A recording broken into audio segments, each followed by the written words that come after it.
little bit of time left in Mario Day. So that's March 10th because it MAR10 looks like Mario. So there you go. Like the day after the death of the notorious BIG. Very sad day, March 9th. Comes a very happy day, March 10th, because it's Mario Day. So family's asleep, even though I had a long and kind of crazy day at work and got a good gym workout in. And I also went to the comic shop, if I can find my pickups somewhere around here. I don't know where they are. We'll probably find it when we go get some coffee. I got a couple Dazzler comics and Wolverine comic. Very good, very good. Hey, Nintendo 70, how are you, my friend? So family's asleep, I'm awake, and it's March 10th, so we got to do a live stream.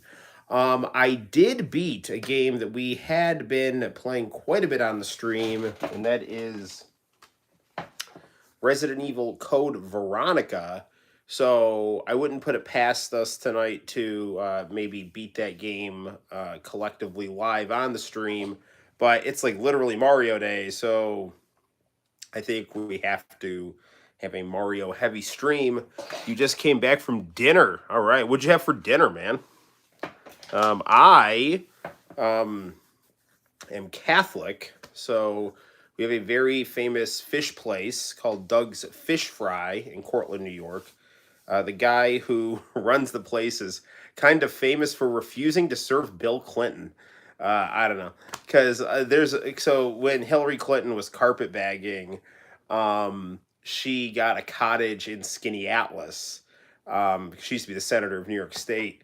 So the Clintons had just kind of like a homestead up in upstate New York, and Doug had a fish fry in Skinny Atlas, and I guess he refused to serve Bill Clinton.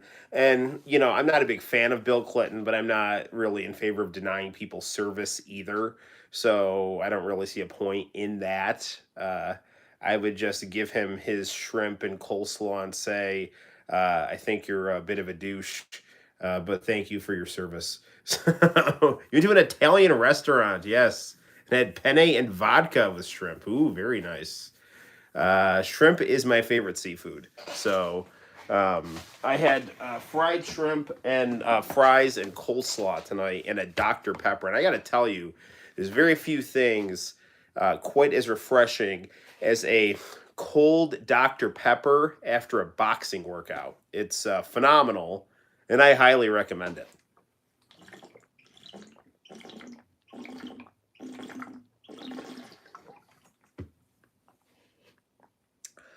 Clearly, I have not had enough water today. I'm behind on my beverages. And Akame, what is up, my friend?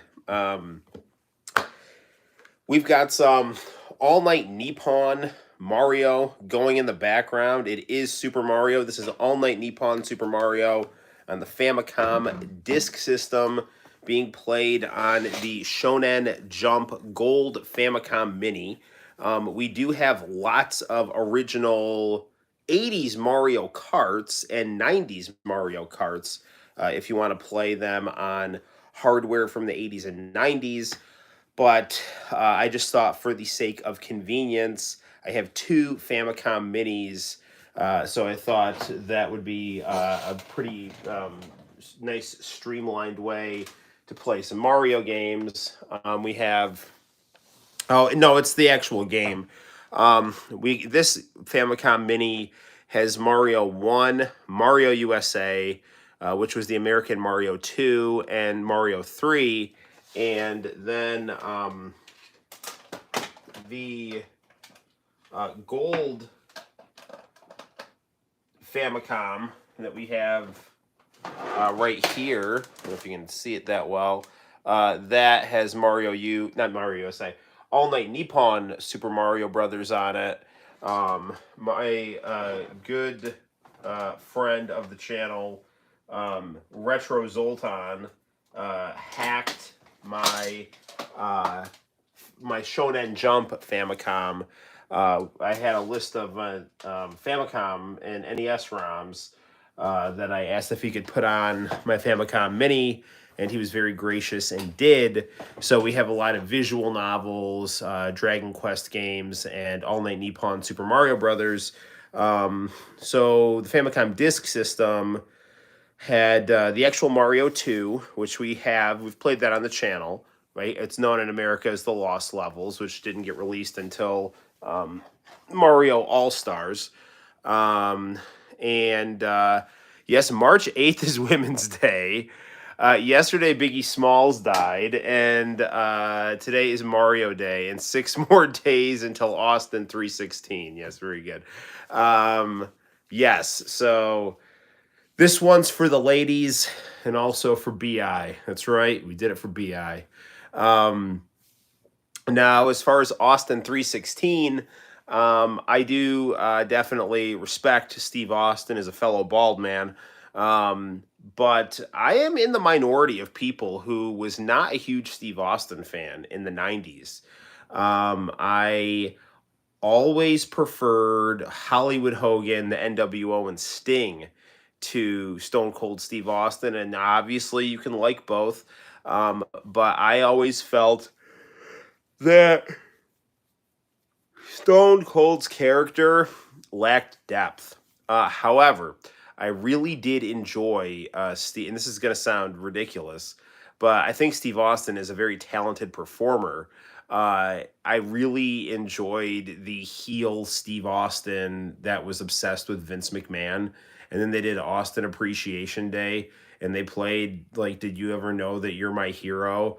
and they had Steve Austin's head like bouncing on the lyrics, and then at the end it like zoomed into the front of the screen, and it was really really funny. So Steve Austin, I actually gained a lot greater respect for when he was unpopular than when he was popular. Because when he was popular, I just didn't like his character. I thought the hedonistic proletarian was not a very interesting character. I much preferred Sting as the guy who did everything right and then was betrayed by the system and then became like this kind of dark anti-hero. And I also liked Hollywood Hogan, the guy who the system wronged and then kind of ironically gave the fans the kind of the cogs of the system what they wanted at their own expense. Whereas Steve Austin, I just felt like it's like, oh look, he's he's edgy and he's flipping off his boss, like yeah, and I was like, I did think it was interesting, for a while when they did that storyline where like Vince McMahon was desperate and needed Steve Austin's help to save Stephanie, and then they just kind of wrote themselves into a corner with Vince McMahon being the higher power. So yeah, but I mean, in all honesty, I was watching WCW at the time. I was in the minority of people who wasn't really watching WWF. I was more loyal to WCW. And truth be told, and I'm still very religious, but I kind of kick myself for doing this. I went through, a little bit of a period where I was like, oh, I don't want to watch, WWF because, I felt it was like going against my Christian values because I went on like a very kind of zealous, kind of idealistic streak for like a year or so when I was in high school. But I kind of regret that, not in principle, but I feel like I missed some good pop culture that was not necessarily antithetical to my values. But I still always prefer WCW to the WWF, even in its like down days. Like everyone, when people want to like criticize a wrestling company, they'll usually say like, "Oh, this is like WCW like in 2000." It's like, dude, WCW 2000 is better than any wrestling on TV right now. And I really do like AEW, and WWF is getting better. I don't think there's any way around that. I think it's good that WWF is getting better. I still haven't sat down and watched a whole episode of Raw, but I have seen a couple clips here and there, and it does definitely seem to be getting better. But I mean AEW is that. I mean that takes me back to to WCW, but the WCW it takes me back to is, and I mean this in a good way, in a lot of ways, the bits and pieces of all of WCW from the late 90s to the early 2000s, and the parts from the early 2000s I like, like Jeff Jarrett. Jeff Jarrett is great in AEW. And yeah, I think Jeff Jarrett's super interesting because he's one of those wrestlers that really reached his potential kind of at an older age. Once he got with Karen Angle, his everything about his performance became much more entertaining. But even like things like 3 Count, the New Blood and Millionaires Club, even some of the edginess of Vince Russo and Eric Bischoff, and that whole Kimberly Page, and all I liked that. I liked that time in pro wrestling, and I didn't dislike that time in WCW. The only problem is that, and I've said this before, there was no consistency or longevity in the storytelling, right? So I actually think David Arquette as champion was an incredibly interesting story for WCW, and I just think that due to injuries and internal politics and corporate politics, WCW in the early 2000s, was just hampered by things that, were not allowing the product to breathe and develop and gain momentum. And that's just what I think. And I know WWF had just kind of, it's interesting, WWF had capitalized on WCW's popularity in 96, 97, 98 because WCW had kind of pushed wrestling into the mainstream again, but it wasn't really full blown until the WWF was able to kind of steal their formula, and Vince McMahon and the well-known name of the WWF was able to kind of get out there, and the average person's like, oh yeah, WWF, I know that. And then Vince McMahon knew how to market that and capitalize on the cultural zeitgeist and tropes that WCW had put forward, and ECW too. But to me, WCW was always the best, and the most defining things of the, I guess you could say, post-80s style of professional wrestling were largely born from WCW and the NWO and Sting. And that's why when the NWO went over to WWF in 2002, they got cheered over everyone because they were truly the attitude, that the WWF was emulating. So the WWF was emulating the NWO, and now the NWO was actually there, and so now they were just more popular than everyone. And Vince couldn't have that, so he put an end to that, which is really dumb. Same thing with Sting. It's like they never really let Sting get over, in the WWF, which is why he never went there for so long, and there's a good reason.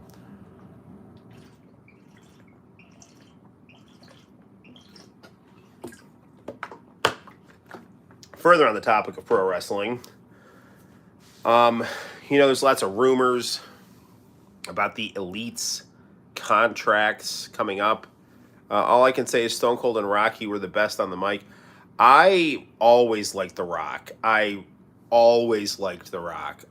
remember watching The Rock in the Nation of Domination.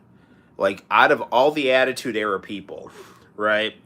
Once Bret Hart left and Shawn Michaels left, my favorite person in WWF was The Rock. And he wasn't even popular yet. I just thought he was cool in the Nation of Domination. My favorite Attitude Era people were Owen Hart and The Rock. Those were my two. I thought they were very cool. And The Rock had charisma, and he looked cool, and he was a good bad guy, and he was just someone who, got himself over with his charisma and his athleticism and his style. It's actually funny because I was listening to The Rock and Wyclef Jean's um, "It Doesn't Matter" song yesterday, and my wife was talking about all these like obscure songs from the like early 2000s or 90s that she was running to on Peloton. I'm like, it'd be a good song for you to run to. And so I started playing it. My baby girl was in her high chair and she started like dancing to it. It was really funny. So that's a great song. So yeah, I have nothing but respect for The Rock and nothing but respect for Stone Cold. I just didn't dig his character. I was in the minority, I know, but I just did not dig Steve Austin's character when it was popular. But I have massive respect for Steve Austin as a professional wrestler. I actually know Steve Austin. I have more vivid memories of stunning Steve Austin than Stone Cold Steve Austin, because I was a huge WCW fan in the mid 90s. And I mean, I spent lots of money on the WCW hotline on these like stupid pin a wrestler games. And it's like, to do a drop kick, press 5, to do a Russian leg sweep, press 4. And so I'd like do these things. And one of the people that I would fight on that hotline was Stunning Steve Austin. It's like, to fight Stunning Steve Austin, press 3. To fight Lord Steven Regal, press 4. So I spent hundreds of dollars on those phone calls. My mom was not happy with me. But yeah, so there's that. I remember doing a crucifix to Johnny B. Bad around Easter time. And my mom's like, the only crucifix I want to be hearing about is the one at church. Get off the phone. So yeah, good times. Okay. All right. Well, anyway, I was going to say the Elite's contracts are coming up. I hope they all stay in AEW, because I like AEW better than the WWE. I think Cody Rhodes is probably going to fizzle. I think the signs of fatigue with him are starting to show. Cody is someone, and I say this as someone who has watched AEW since day one, and I like Cody Rhodes. He is someone I think who's better suited as a heel, but for whatever reason he wants to play a babyface, and he might have personal reasons for that too. But people get sick of him as a babyface because he pushes himself too hard, and then people start to get tired of that, and then he's going to start getting booed. Now, in AEW, I think he had enough creative power to kind of keep himself as a babyface. But once he starts getting booed in WWE, and I think he will, probably within the year, they're going to force him to turn heel. And then what was even the point of going to WWE in the first place? But the problem is too, is like these EVPs in AEW, right? They're products of the Wrestling Observer wrestling fan base generation. And, their whole thing is they grew up, reading stories about Hulk Hogan, keeping people down and holding on to the spotlight too much. So all of these guys, now that they have political power, don't want to put the belts on themselves, but they're in a catch-22. They're in their prime, right?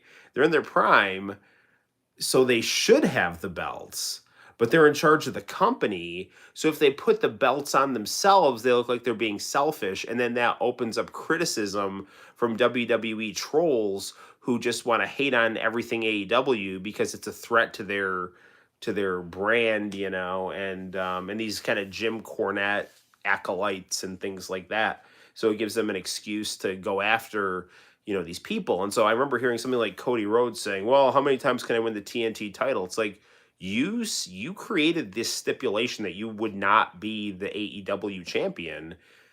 So then you leave the company to go be the WWF champion. So what was even the point of doing that? It's like AEW, it seems like it was kind of started so that wrestlers like Image Comics, like the comic book artists, the performers, the creators could run their own company. It was kind of communistic or socialistic, actually, in the idealistic traditional sense. But then of course the ironies of that system start cropping in, where it's like you've gotten what you've wanted, and now it's not turning out the way that you thought it would. Um, so you've got, now that you're in charge, you're into this catch-22 where you don't want to put the belt on yourself, and now you're dissatisfied. So then you just go and become just grunt labor for someone else rather than being your own boss. So it's an interesting situation, but I think a lot of people who want Kenny Omega to go to WWE are just people who want him there to spite AEW, and I think there are some people who root for Cody Rhodes to spite AEW, but I think Cody's a good performer. I think he's a better heel than a babyface. Um, I think WWE will turn him heel. I don't know what will happen with Kenny Omega. Um, they things worked out for AJ Styles, and WWE will make sure that Cody Rhodes is treated well to try to draw big names away from AEW. But I just think a strong AEW is good. I think they put out a better product, and I think it's better for the wrestling industry as a whole to have alternatives to the WWE, because when WWE is kind of left to its own devices, it starts to stagnate in terms of its quality. And it got so bad to the point where, I mean, I just stopped watching it. And that's saying a lot, because I'm a big pro wrestling fan, and I just couldn't stand to watch WWE anymore. And really, since I've stopped watching it, I've rarely tuned back in for a full episode. I just watch AEW and Impact. But WWE does seem to be getting better, so it's making me want to, maybe start checking it out here and there. But we'll see. I'm sure I'll watch WrestleMania. I do like that they have Peacock now, and that makes it really easy to watch WWE pay-per-views. One thing that AEW really needs to do is they need to get themselves on HBO Plus. I have no idea why they're not. It's really stupid, because they're linked to HBO.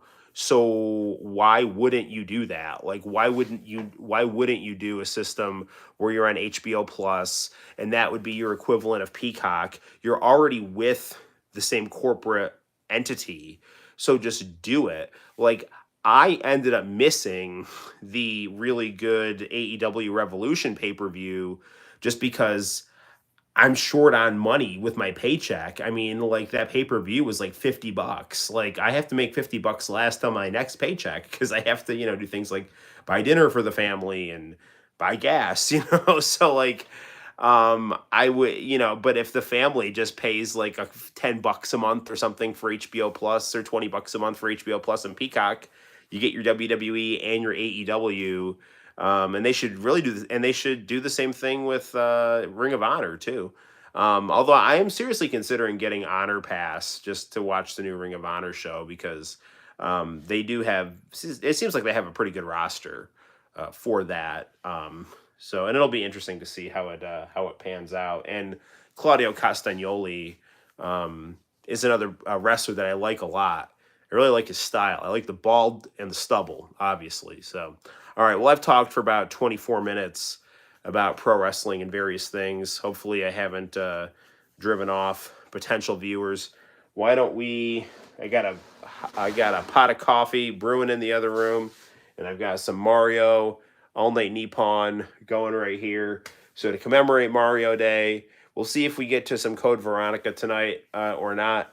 If we don't, we'll do a review of it tomorrow or something, because I want to get a Code Veronica review on the channel where I discuss it, because I do really like that game. I didn't like it quite as much as Resident Evil 2, but I thoroughly enjoyed it, and I'm very happy I own it. So without further ado, let's play some Mario on Mario Day. Here we go. Do do do do do do do do do do do do do do do.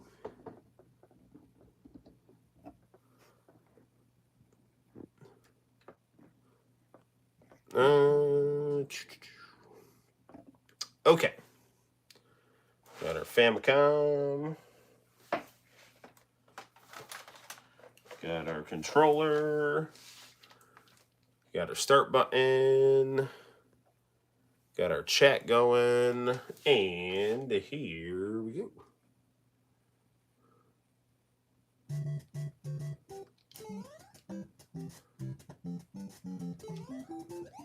Okay, so if you don't know, this is a synthesis of Versus Super Mario Brothers, the original Super Mario Brothers, and Super Mario Brothers 2 on the Famicom Disk System, but set to the aesthetic of Fuji TV's radio program All Night Nippon, with their DJs as the villains in the Mario game, and also we get Mario at night, because it's All Night Nippon.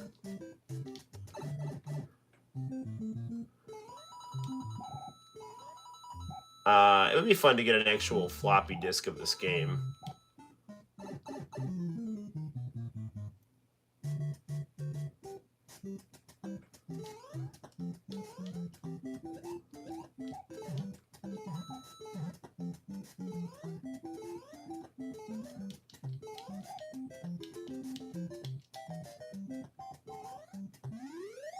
All right, 5,000.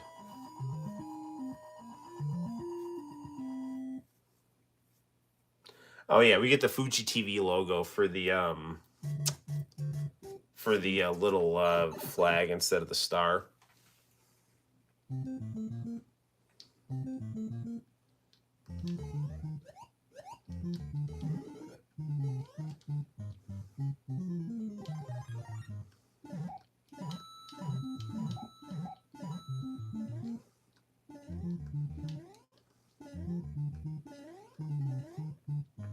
One of my favorite YouTube videos is Gajillionaire's All Night Nippon video, GTV Japan. Really, really great video about the All Night Nippon radio show and the a lot of the Mario media in Japan in the 80s, and also just J-pop in the 80s in general. Really good stuff. And Fuji TV. There's Tamori, host of Music Station, popping out of those pipes.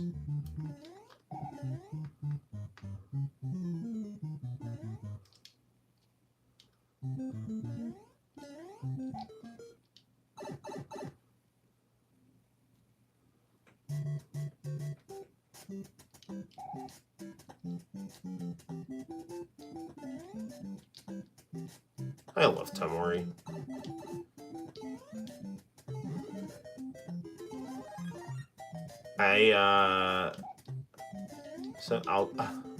I'm always trying to find ways to watch Music Station. No, screw it, I'm just going for it.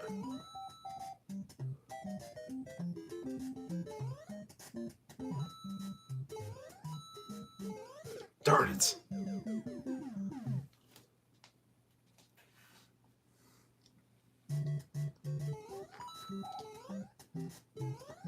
Darn you, Tamori.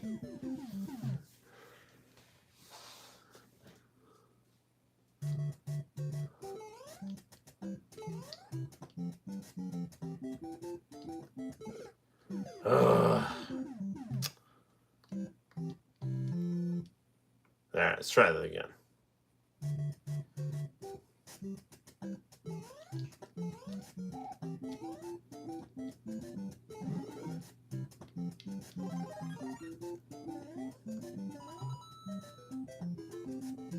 Do do do do do do do do.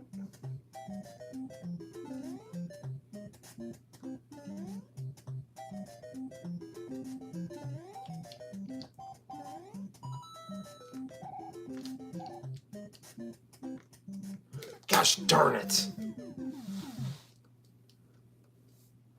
I don't know if that was lag or my own finger slipping.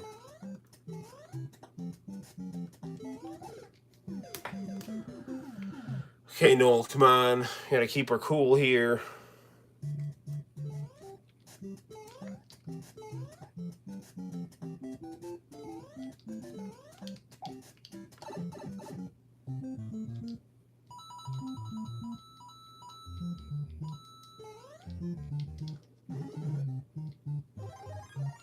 Well, that'll be helpful.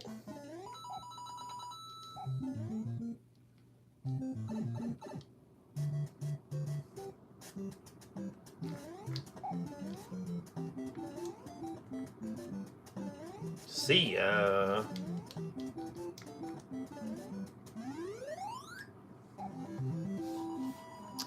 All right. That's your lesson for the day, kids. Never give up.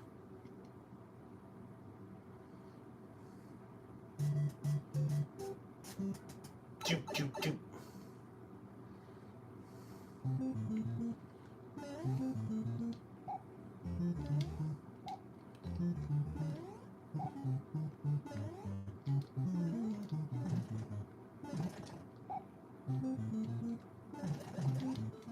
Okay, now I know there's a warp area somewhere in here.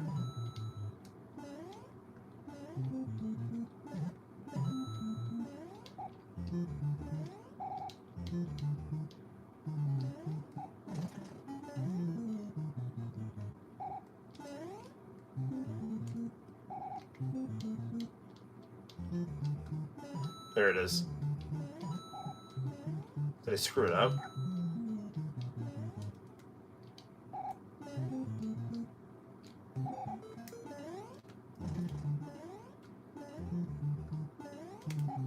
Ah, crap.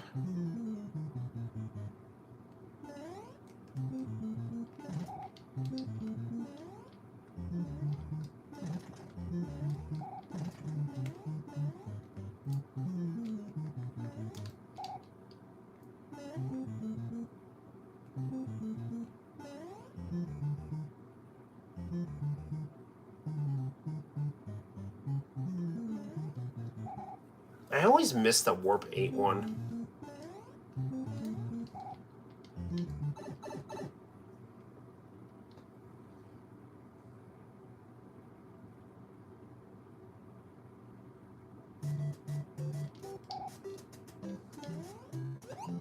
For a second, I wondered if the game froze, but I think that was just the emulation of the disk loading.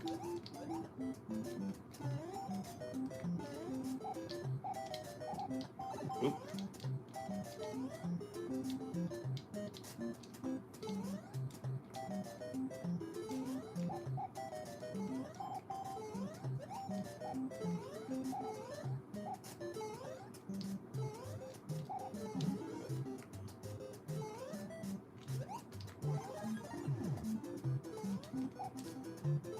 The invincibility star is like a Star of David.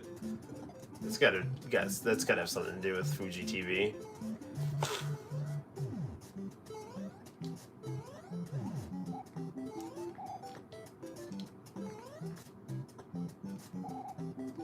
Well, I messed the jump up, but whatever.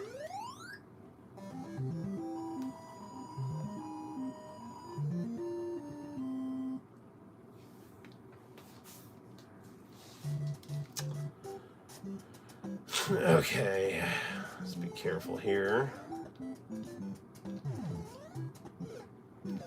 That could not have been timed any worse.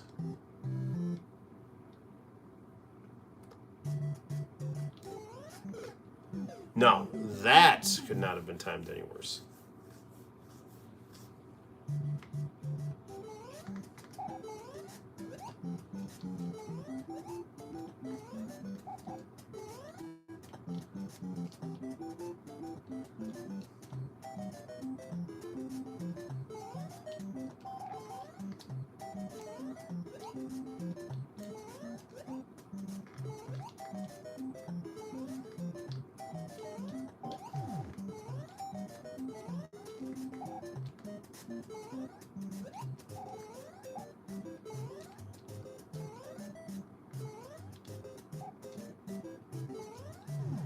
Alright, come on, Mario.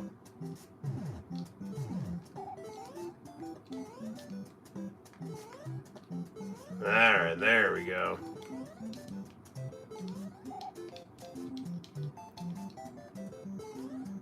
Looks like the new 3D Mario movie is going to be borrowing a lot of ideas from the Super Mario Brothers Super Show, which I always took to be the most sensical Mario canon.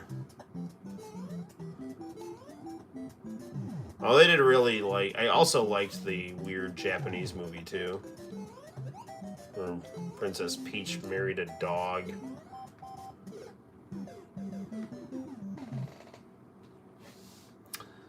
It's strange but true. Actually, Kenny Lauderdale did a great video about that Mario movie being remastered to HD.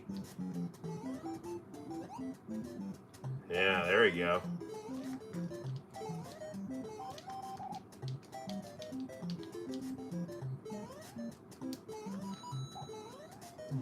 Damn it!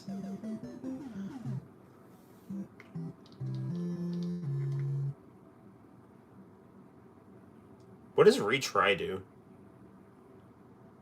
Wait, what? It takes me back to the beginning? That's really stupid. Yeah, finished watching Mario Super Show a couple of weeks ago and watching some Gundam Wing. You are a man of culture, my friend. Well, All Night Nippon was really good. But I'm thinking we might want to play some other Mario games. So you might visit All Night Nippon once again in this stream or in near future streams.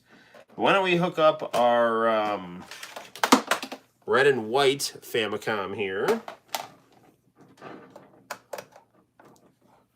And we'll play some of the other Mario games of the 8-bit variety.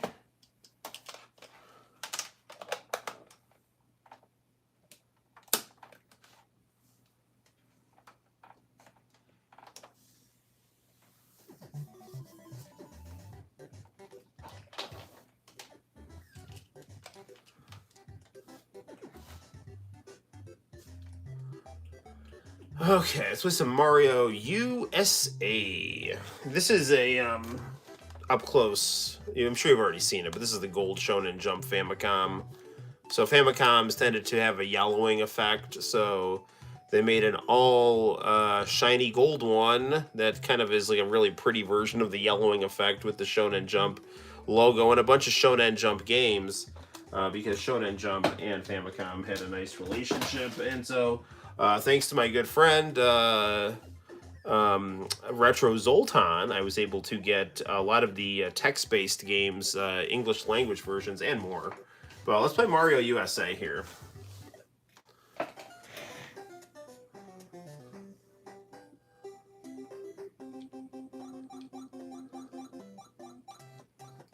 Let's go with Peach.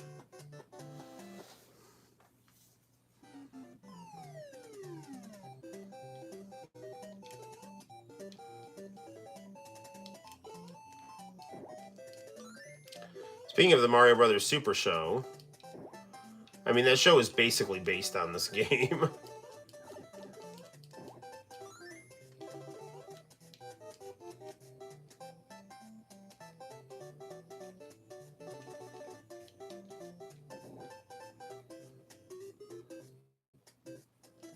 I still think this is one of the best looking Mario games.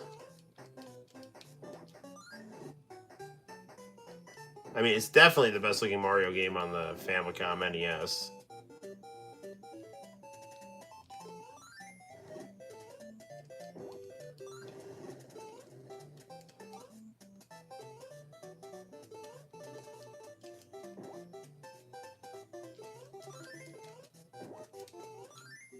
Oh, come on.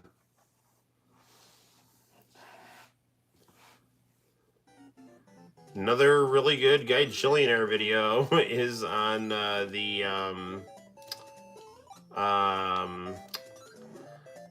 oh crap, come on, Noel.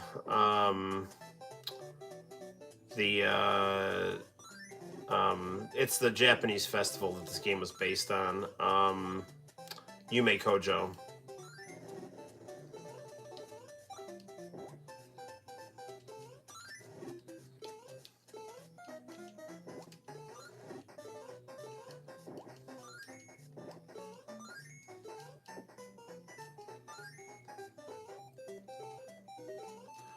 I remember playing this game often at other kids' houses, like when I'd have to go to a babysitter or something like that. I also remember playing this on one of those Nintendo arcade cabinets at Ames department store.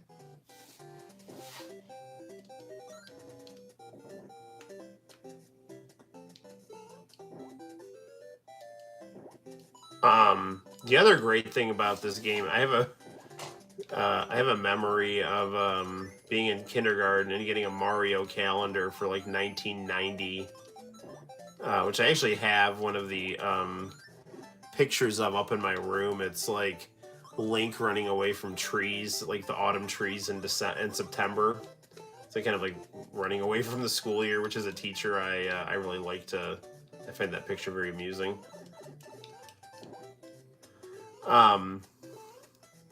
But the back cover was Mario asleep from the closing credits. And the artwork on that calendar was very interesting. It had like pixel art mixed with like early 90s, late 80s CG art. Very, very interesting.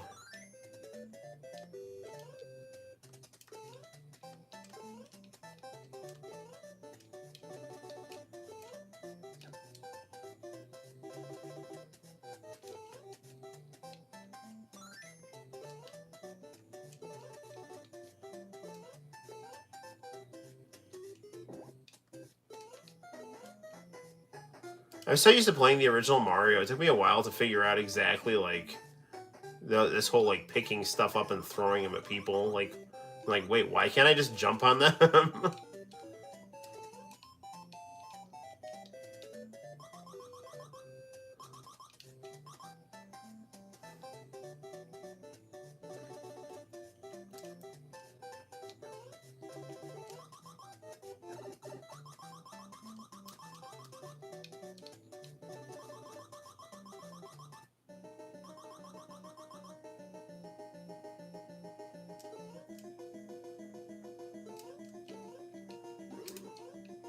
Come on, come at me.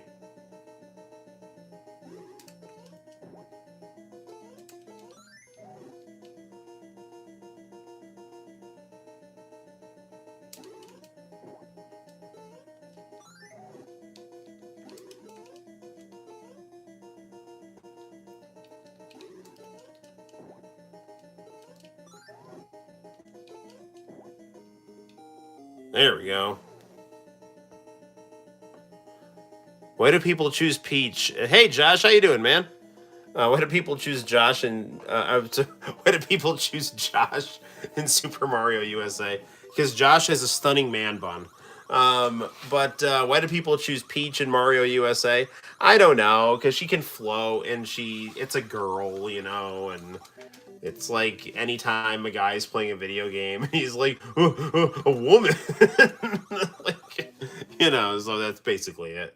So yeah, it's just you know, she's a girl and she's pretty and you know, and she can float, which is interesting because Mario, you know, there's like that jump mechanic and that was horrible.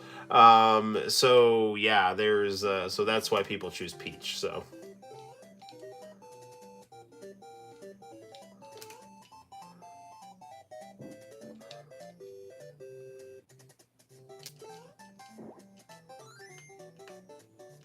fly do do do do do do do do do do do do.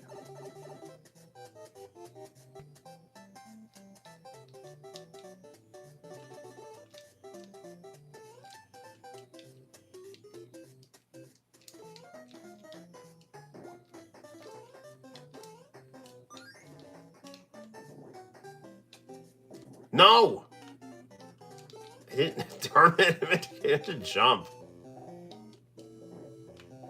Alright, well, there's that anyway.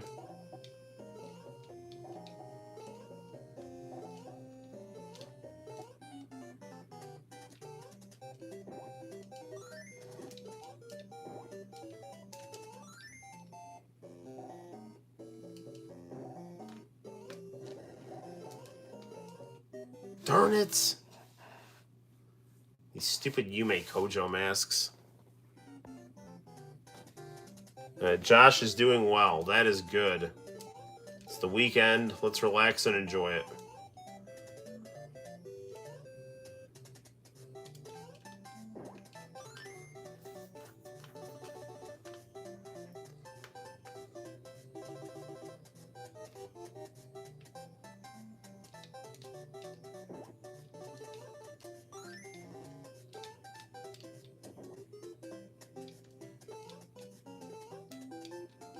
There it is.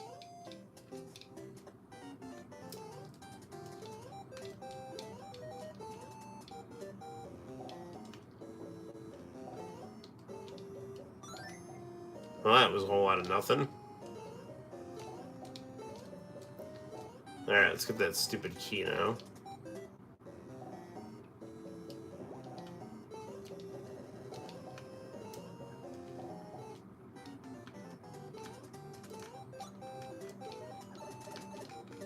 There we go.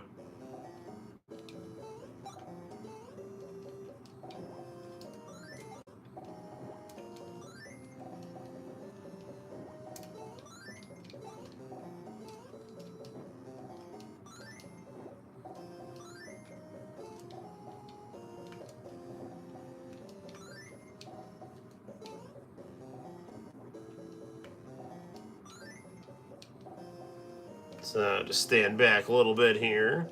Up. Darn it! Don't be game over. Darn it! Alright, continue.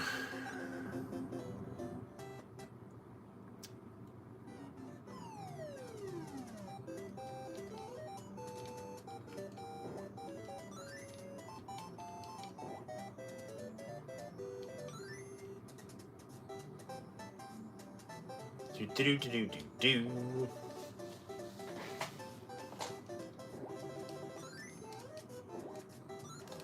I mean, in all honesty, I think this game looks better than Super Mario World. I mean, and I think Super Mario World looks good, don't get me wrong. But, yeah, it's, I really like the Famicom when it's got giant sprites.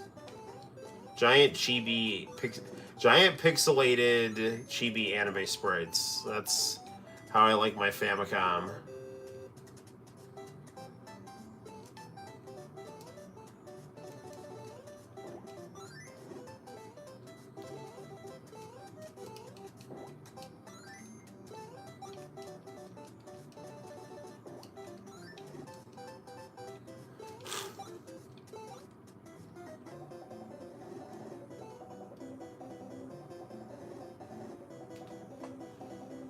Princess Peach looks like Janet Jackson.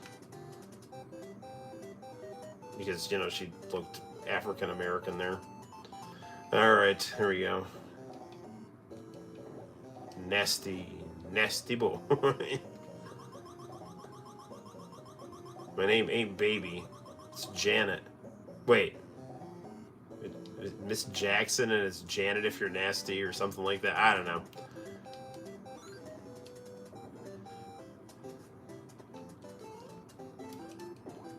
You know what song that's better than? Paula Cole's Where Have All the Cowboys Gone? That's a horrible song.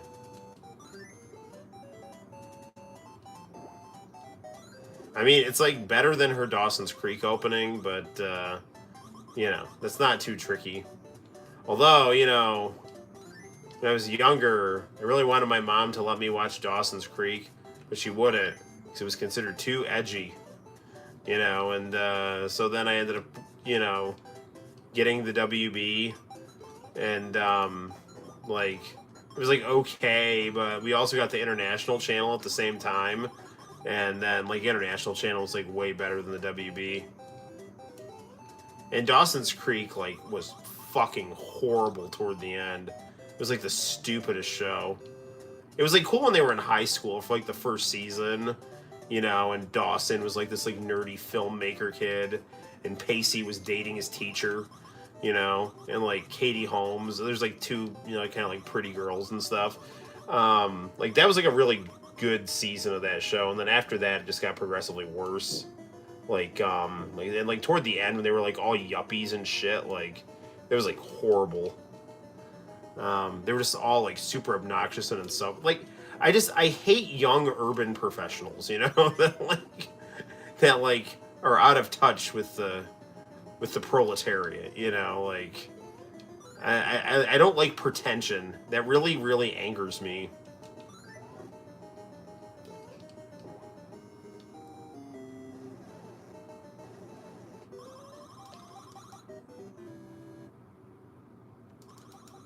Darn it.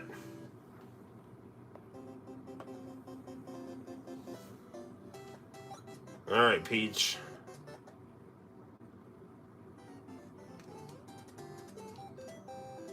If we lose again, we'll play another Mario game. Dude, what do I do? Like...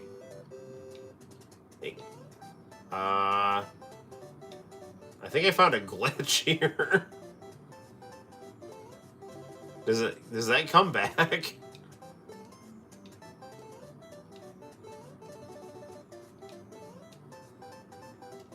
Oh yeah, it does. Good. Okay.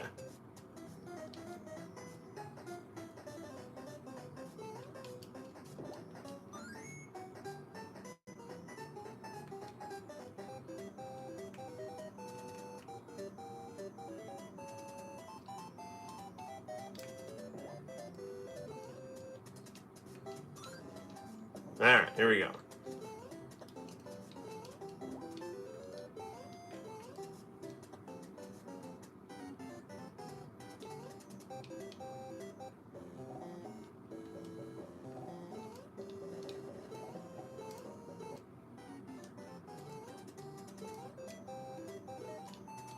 There we go. Broke his ankles, juking him out. Like Allen Iverson. The answer.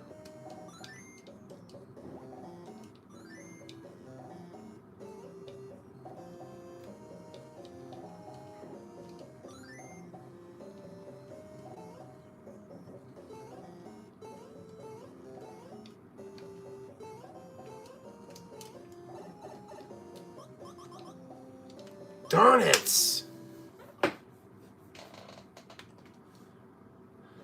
Okay, come on, Noel. So let's get through this here.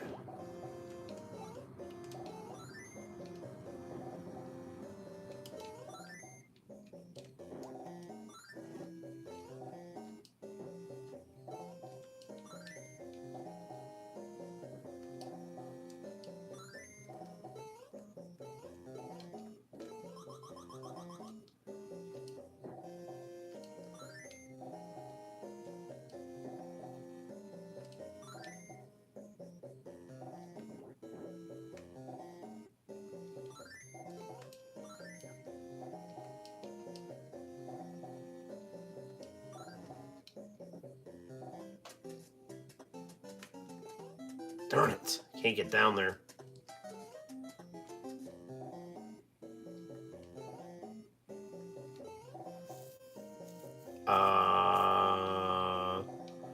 Let's see.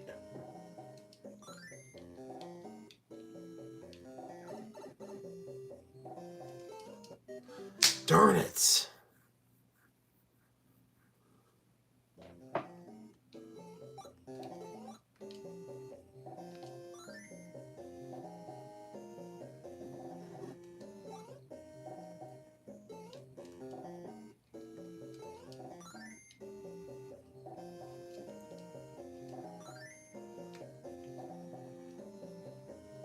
Alright, there we go.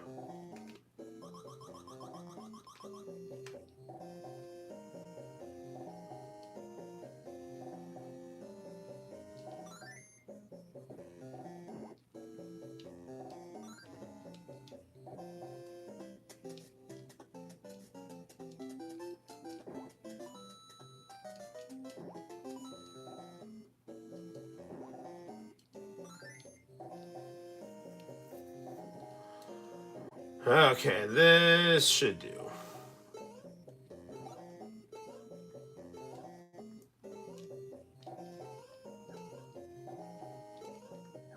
Damn it.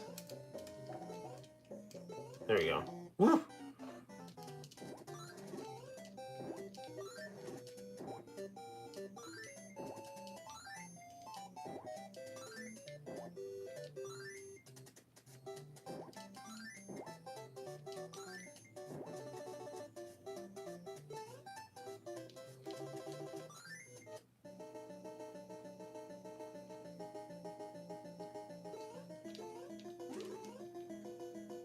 Come on, Birdo. Come at me.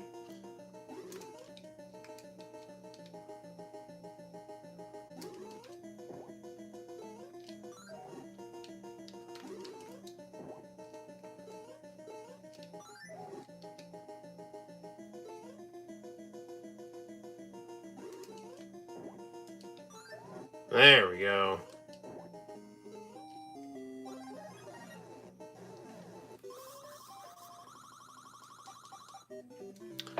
Alright, all's well that ends well. Well, let's just keep it going with Peach.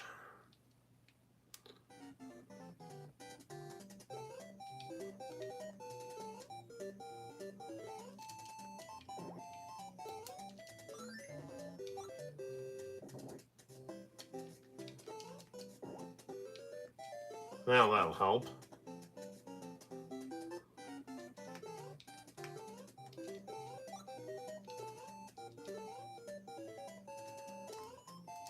That will not help. Whatever. Okay. This is a Mario 3.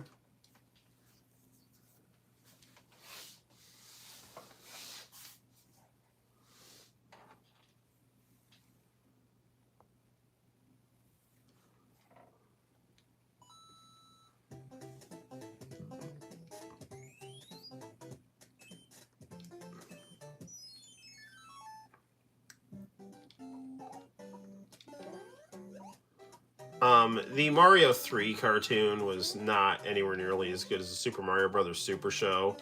I mean, the best part about it was that there was an episode where Princess Peach was obsessed with Milli Vanilli, and I unironically like Milli Vanilli. I don't care if they didn't sing their own songs. Blame It on the Rain is like an amazing song.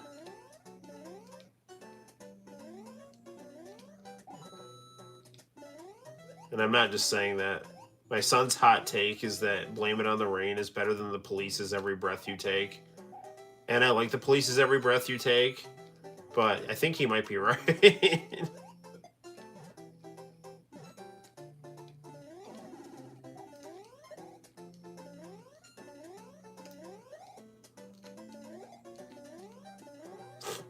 is another game I remember playing at a babysitter's. I remember eating like spaghetti sandwiches, playing Mario 3, and watching Ghostbusters on VHS. It was a magical time.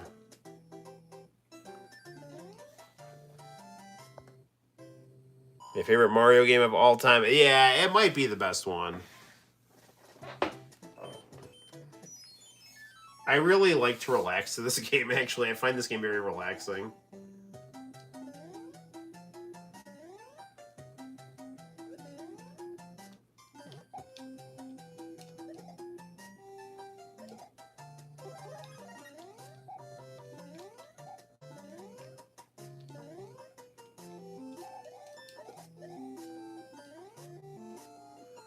The only thing that I would have changed about this game, and it's not like a big deal, is I would have given Mario eyeballs.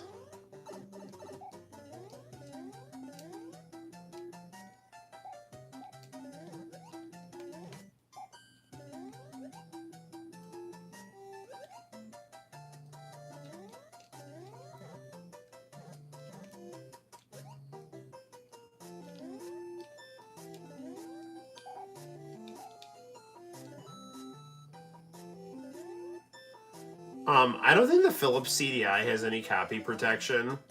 So I kind of want to get a CDI and then just get burned CDI games of, like, you know, Hotel Mario and The Legend of Zelda on the CDI. The one true Legend of Zelda continuity. That's the canon one. Everything else is just the grand side story.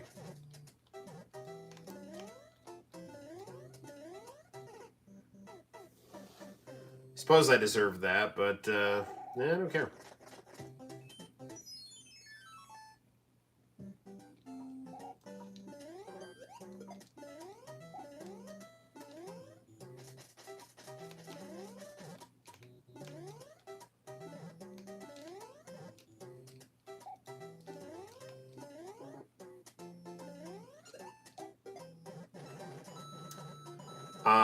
Another YouTube channel I'd like to give a shout out to is Crazy Mario Brothers, which is a Mario plush channel that does these hilarious skits with the plushies. They're like they're basically like sitcoms, and they're extremely funny.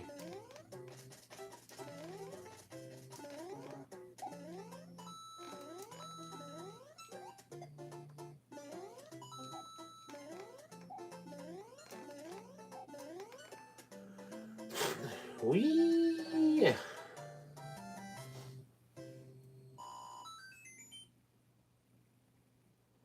All right, got a 1-up.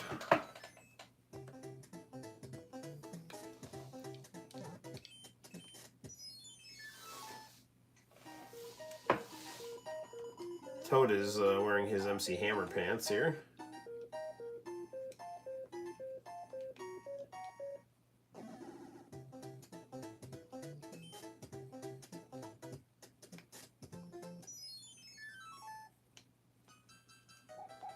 I hate auto scroll.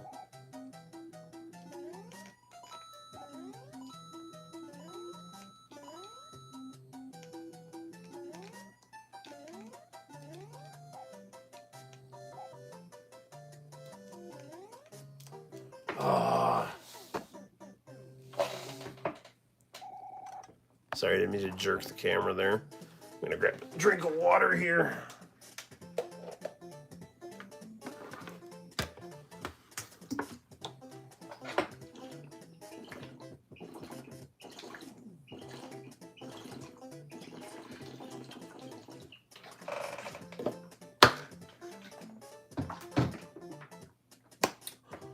Oh yeah, that's good. That's the spot. All right. Apparently was not drinking enough water today. That's really, really pulse-pounding commentary right there.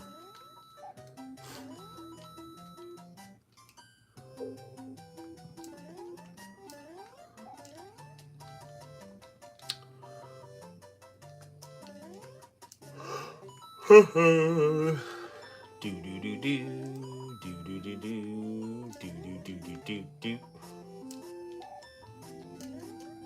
Man.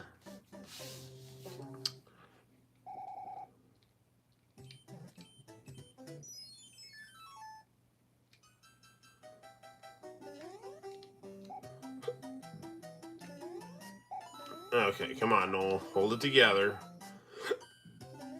Don't get too reckless. Let's keep that hand-eye coordination going here. Wait for the opening.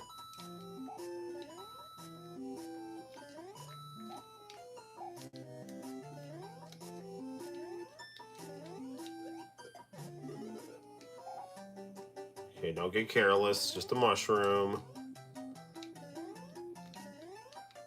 Don't just be like, ooh, mushroom, and then just go dive off the platform after it.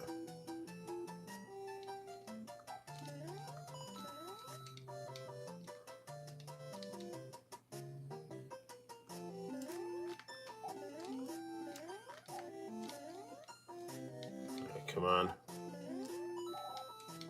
Anything? Yes. All right. Run, run, run, run, run, run, run, run, run, run. Okay. Whew. All right, we did it.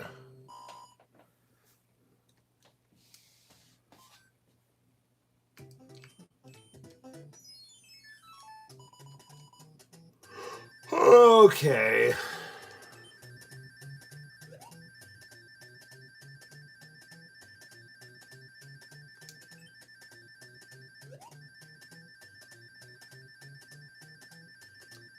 Darn, I messed it up.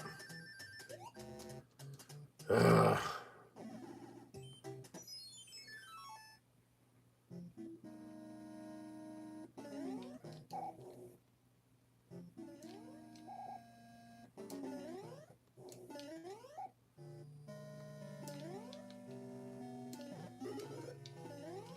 Yeah, that's really helpful.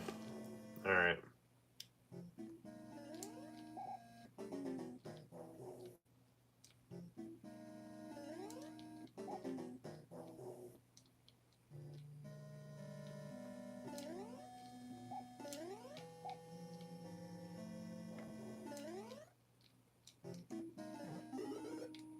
Dude! Whatever.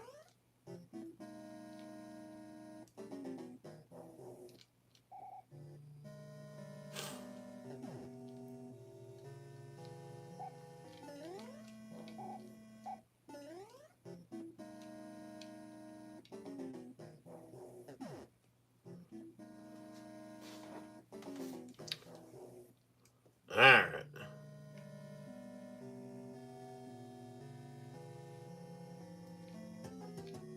Hi, buddy.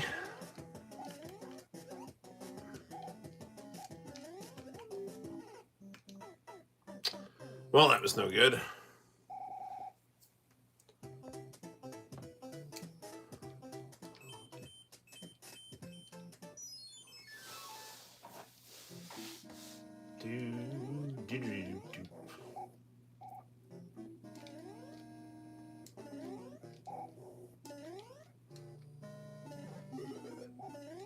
There we go.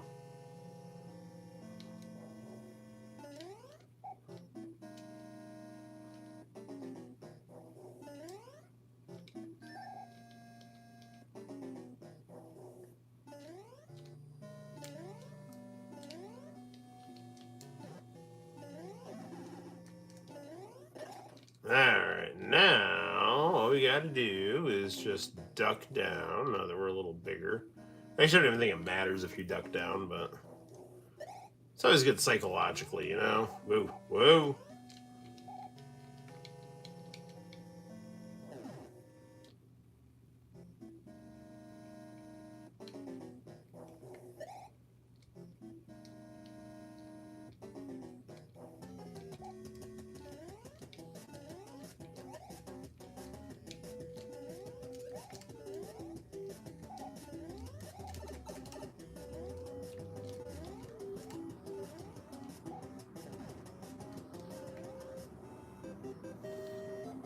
Alright, good times, good times.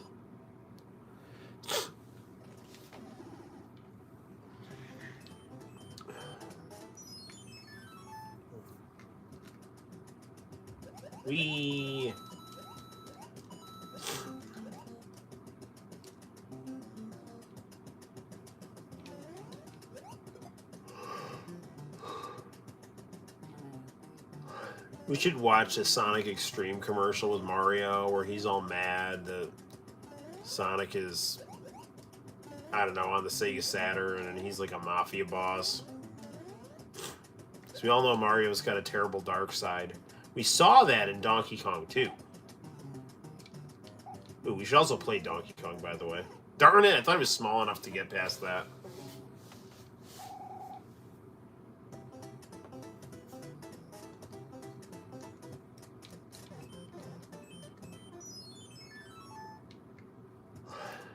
We...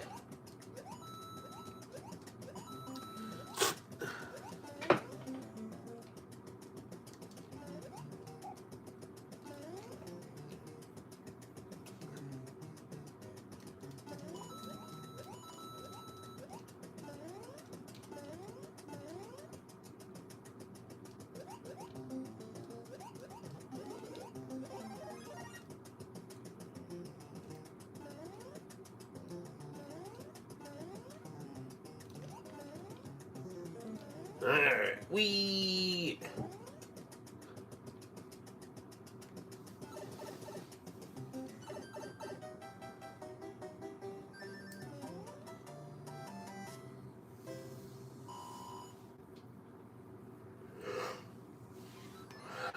All right, Mario, we are cruising on, my friend.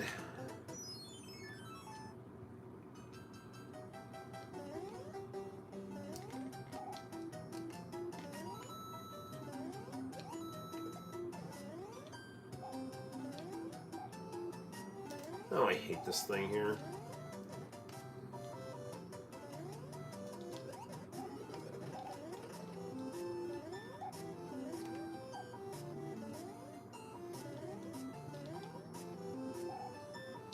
Alright, let's be very careful here.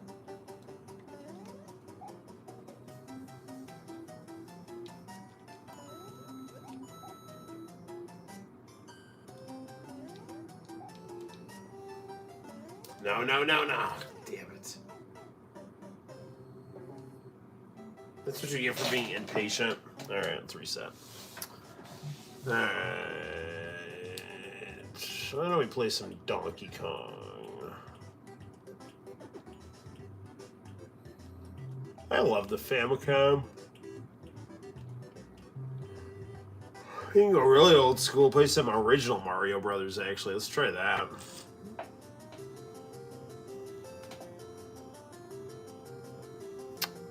Slide on a bunch of bad guys. Oh, that's the fun. Yes, it is.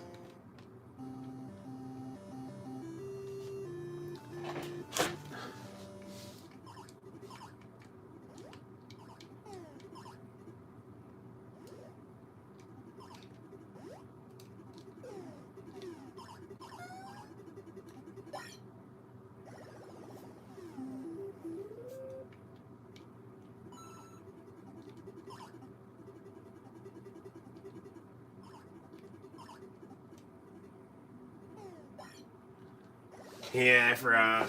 Can't jump on guys here.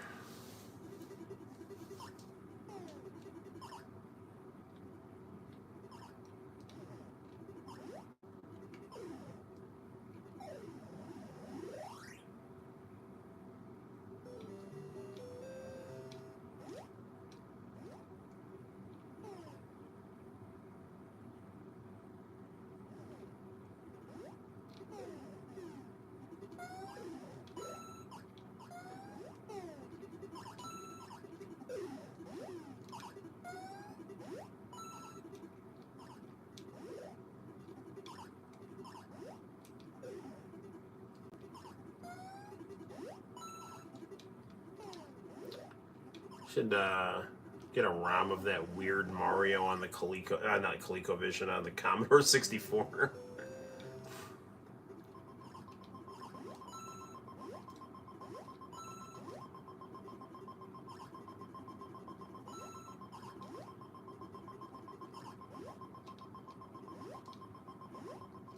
Mario's controls are so stiff here.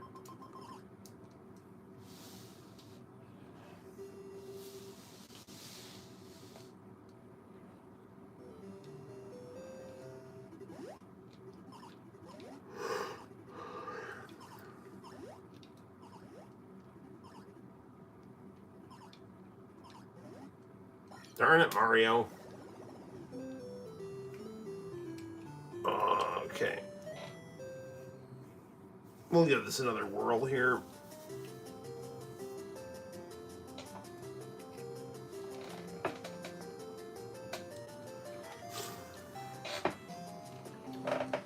Alright, let's try this again here. Do, do, do, do, do, do, do, do.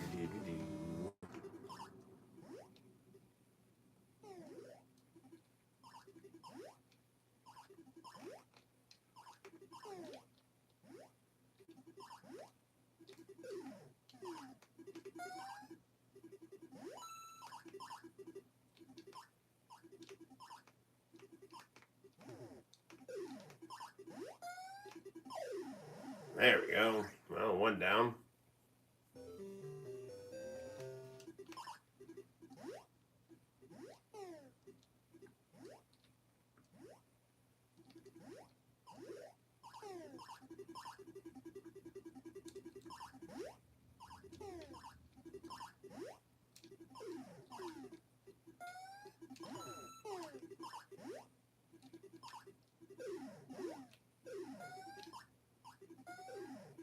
Gosh darn it.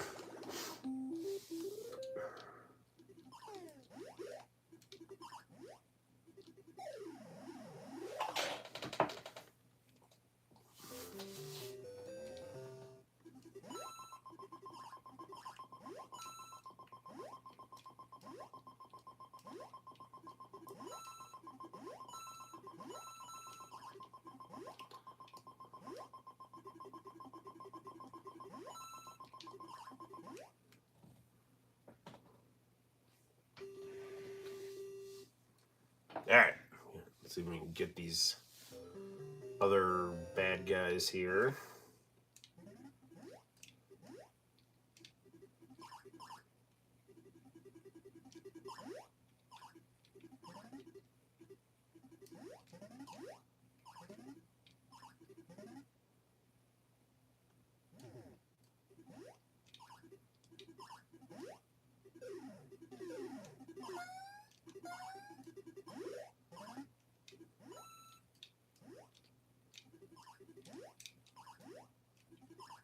Bro, that is really cheap.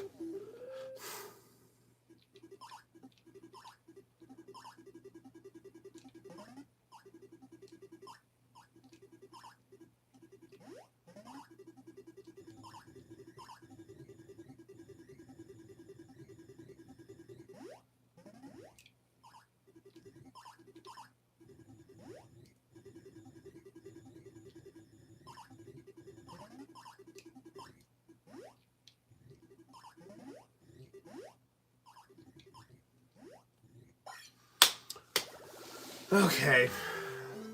Donkey Kong time. Mario Golf. You could also play Dr. Mario. That's kind of a cute game. But Donkey Kong it is. So I was kind of annoyed how in Mario Odyssey they had like the new Donk City, but like they never really mentioned that Mario and Pauline were like a couple. Like, what the hell happened with that? Or is this some kind of alternate dimension Pauline?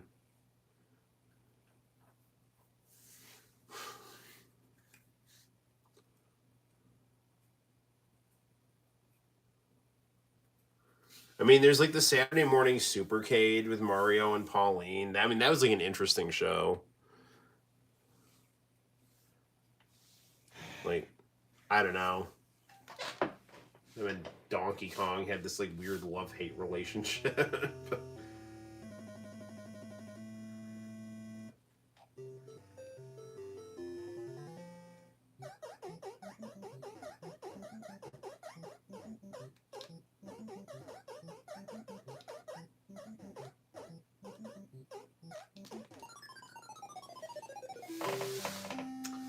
Alright, there was that.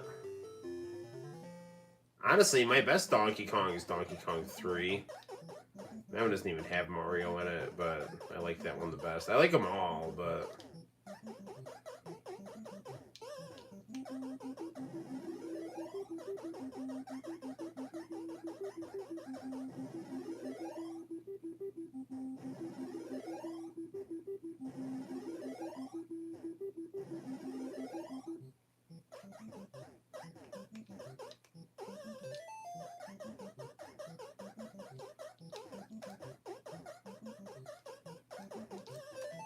Gosh darn it.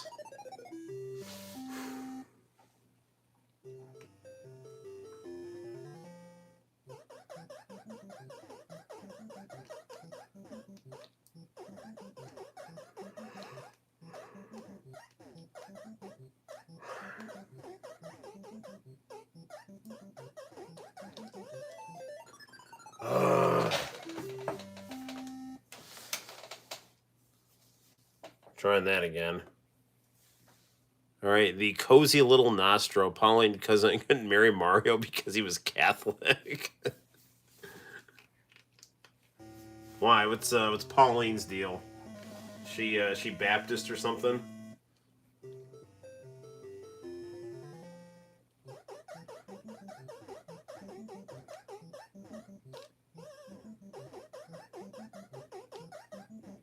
I mean, that would be some deep lore.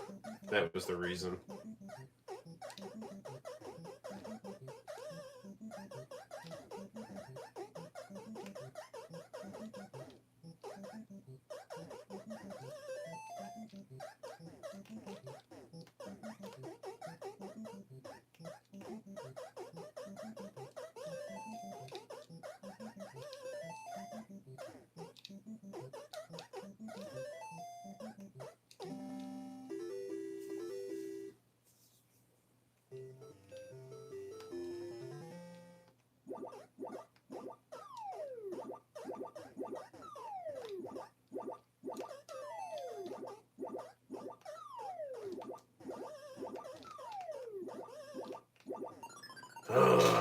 that's not good. Do-do-do-do-do.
Go away, fireball.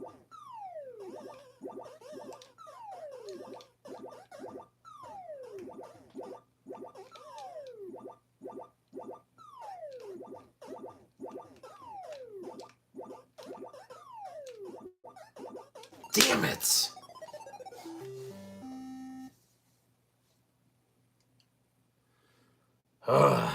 Man. Alright, let's try that one more time.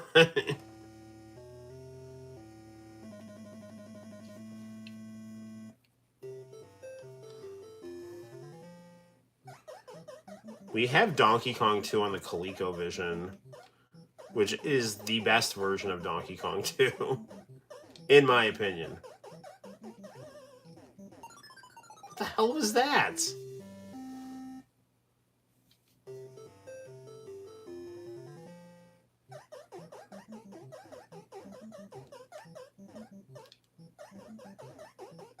I mean, even if Pauline couldn't marry Mario because he was Catholic, you'd figure there would be some kind of mention of it, you know? Like, especially since there was, like, massive wedding themes in that game.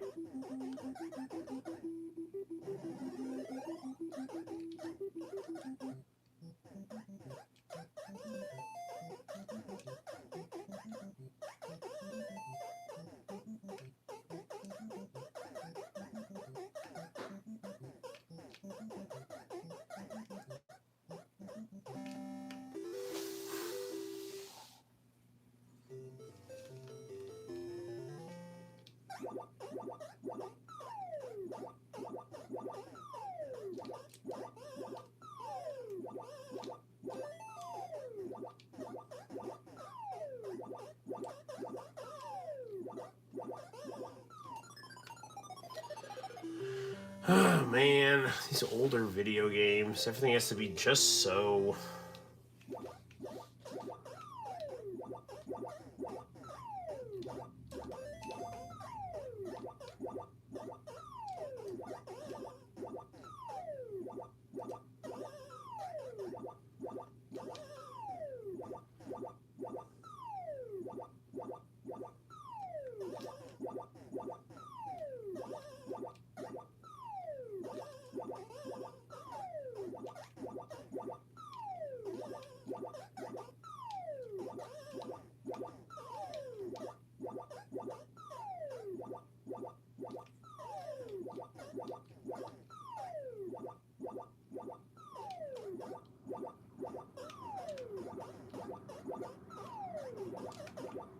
Come on, dude. What is the timing to that? I don't know. Alright, let's take a little break here. See what's going on in chat land here. Imagine Pauline is DLC in Mario Kart 8. That would be good. What other Mario games should we play? You know, something that's crazy. And again, you know, I'm all about, I've got all these monitors, I've got all my original game systems here. I have an idea. Why don't we play Mario 64 on the Nintendo 64 and then play Mario 64 on the Switch? Because I don't know if I've ever really done much with the Mario 64 on the Switch. I've beaten Mario 64 on the 64. Um, so, uh, so yeah, let's check that out. Why don't we, let's go in the kitchen and get a cup of coffee here. Because it is getting, probably, I don't even know what time it is, but, thankfully we started streaming, a little on the earlier side. It's 12:20, so it's not too bad. So. Okay, let's grab a cup and we'll rinse it out. My adorable family. Santino's so cute. This is baby Santino.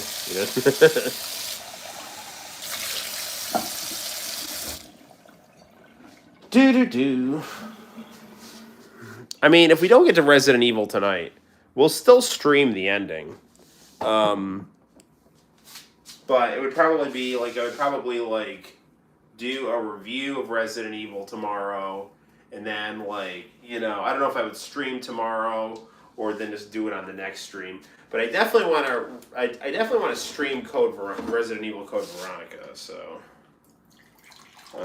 and I definitely want to do a nice review where I talk about it, because there's things that I really like about that game. I like the story, I like the graphics, I like the characters, I like all that stuff. And the character models and stuff are very nice. But I actually prefer the pre-rendered backgrounds to the 3D backgrounds, because I think that the pre-rendered backgrounds are just prettier. And the other thing I don't like about Code Veronica is on the Dreamcast, they just added all these fog effects, and I just think it made things harder to see. Oh, before we start Mario 64, where'd my new comics go? I should probably show those off here. Give my buddies at Heroes and Villains some free publicity here. Yes, they're there. Okay, so if you know me, you know I am a fan of bold American comic books. Like sexy women and cool guys. You can see that right here in the Dazzler right here. Yeah. So this has that cool, very like Roy Lichtenstein-esque, but cooler, edgy, artwork. I really like the artwork in this comic book here. I have vivid memories of buying a Dazzler comic and a Kanye West CD and then going home and watching Party of Five. It was one of the happiest times of my life in 2003. Yes, it's Dazzler from X-Men, and this is like her 1981 comic book. So very cool stuff here. And in fact, speaking of X-Men, this comic book has her making out with Angel on the cover, so that's interesting right there. So yeah, Warren Worthington getting him some.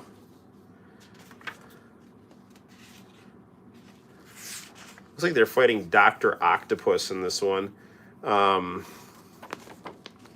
She was also in Pride of the X-Men arcade game by Konami. Yes, she was. So yeah. I always liked Dazzler. She also was in an episode of X-Men, the animated series. Yeah, I really, really, really like the artwork in this comic book. It's very good.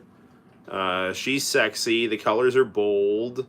The paneling, I love I like the layouts. I like the panel designs. I mean, I like Japanese manga the best just because I love anime. I find it very expressive and energetic. But I also love this style of comic book. These tight shots, bold colors, and just like edgy, pulpy pop energy. I really, really like that. Yeah, it's good stuff. Dazzler. This is Dazzler number 17 right here. and I bought it because it looked cool, and it's got Angel. And you know what I find really interesting in these older comic books? I mean, they're not old. I mean, they'd be old by some people's standards, but to me, it's still the '80s. Um, like these panels of people kissing, I find very interesting. Kissing is not the easiest thing to draw, and sometimes you can get really interesting looking panels because of it. So it's good stuff. So I'm looking forward to sitting down and reading Dazzler and Angel taking on Dr. Octopus. So other fun thing about these comic books is you get this these like nice slice of life ads here. Stop being such a pencil neck geek and get some steroids. There you go. So you get steroids. No, I don't know what that is. Energy giving, weight gaining, weight maintaining. All right. Wow, what's going on here with I haven't read this, but like I don't know if they just like Dazzler's in her underwear and Angel's like leaving her apartment. So I don't know. Maybe they're having a little afternoon delight here. Okay. Another thing I got here was I think I already have this, but I saw it and I decided to get it again because I wasn't 100% sure if I had it. I was like 80% sure if I had it. But it's like Wolverine in his 80s costume fighting Sabretooth. And I love this like Wolverine Marvel Comics logo. And sometimes if it's not too expensive, I like to buy doubles of comics. So if they have like splash art and stuff like that, I can like cut it out and put it in a frame. Or like cool video game ads. So got this comic book of Wolverine fighting Sabretooth in a sewer. But like Sabretooth looks really weird in this comic book. They gave him like he's not quite he's not the cool Jim Lee Sabretooth, but he's more scruffy than the John Byrne Sabretooth. But he still has that cool 80s costume. So yeah, I don't know. It's interesting stuff here. So yeah, good times, good times. I don't know. He's like jumping at Wolverine, screaming that he's his father, which is not a storyline idea that was ended up being canon or whatever. Yeah, like right here. Like I haven't read this whole thing, or if I think I might have read it a while back and don't remember it. But he's like, show respect for your old man or something like that, you know. So Wolverine's like, I don't believe you, you know. Here's a Cable looking cool. And, you know, again, like all these like comic books from the 80s and 90s, I think just look like so much better than comic books now. I like the panel layouts. It's like everything is very like, it's bold, it's in your face, it's powerful, it's cool. It's like everything's like a pinup. Like I love that. I don't like comic books that just look like art school storyboards. Like screw that crap. And they also have at Heroes and Villains these like weird, not weird, but like these romance comics. And I love the artwork in these things. Like it really, every panel is like a Roy Lichtenstein picture. So yeah, I love these like bold, solid colors and just all this stuff here. So they even like do some really interesting use with tone and. It's anyway, this like when I see a comic book, I want it to be a comic book, okay? Like I want it to like smack you in the face, like I'm a comic book, you know? Like I don't like this newer stuff. I mean, I don't want to like stereotype it. Like look at this picture, like look at this. Like this is really cool stuff here, you know? It's just full of just like energy and boldness and style, and he's cool and she's sexy, and just like that's what I like in comic books. I don't like just I don't know. I don't like stuff with like that art school vibe where it's like technically proficient but lacks personality.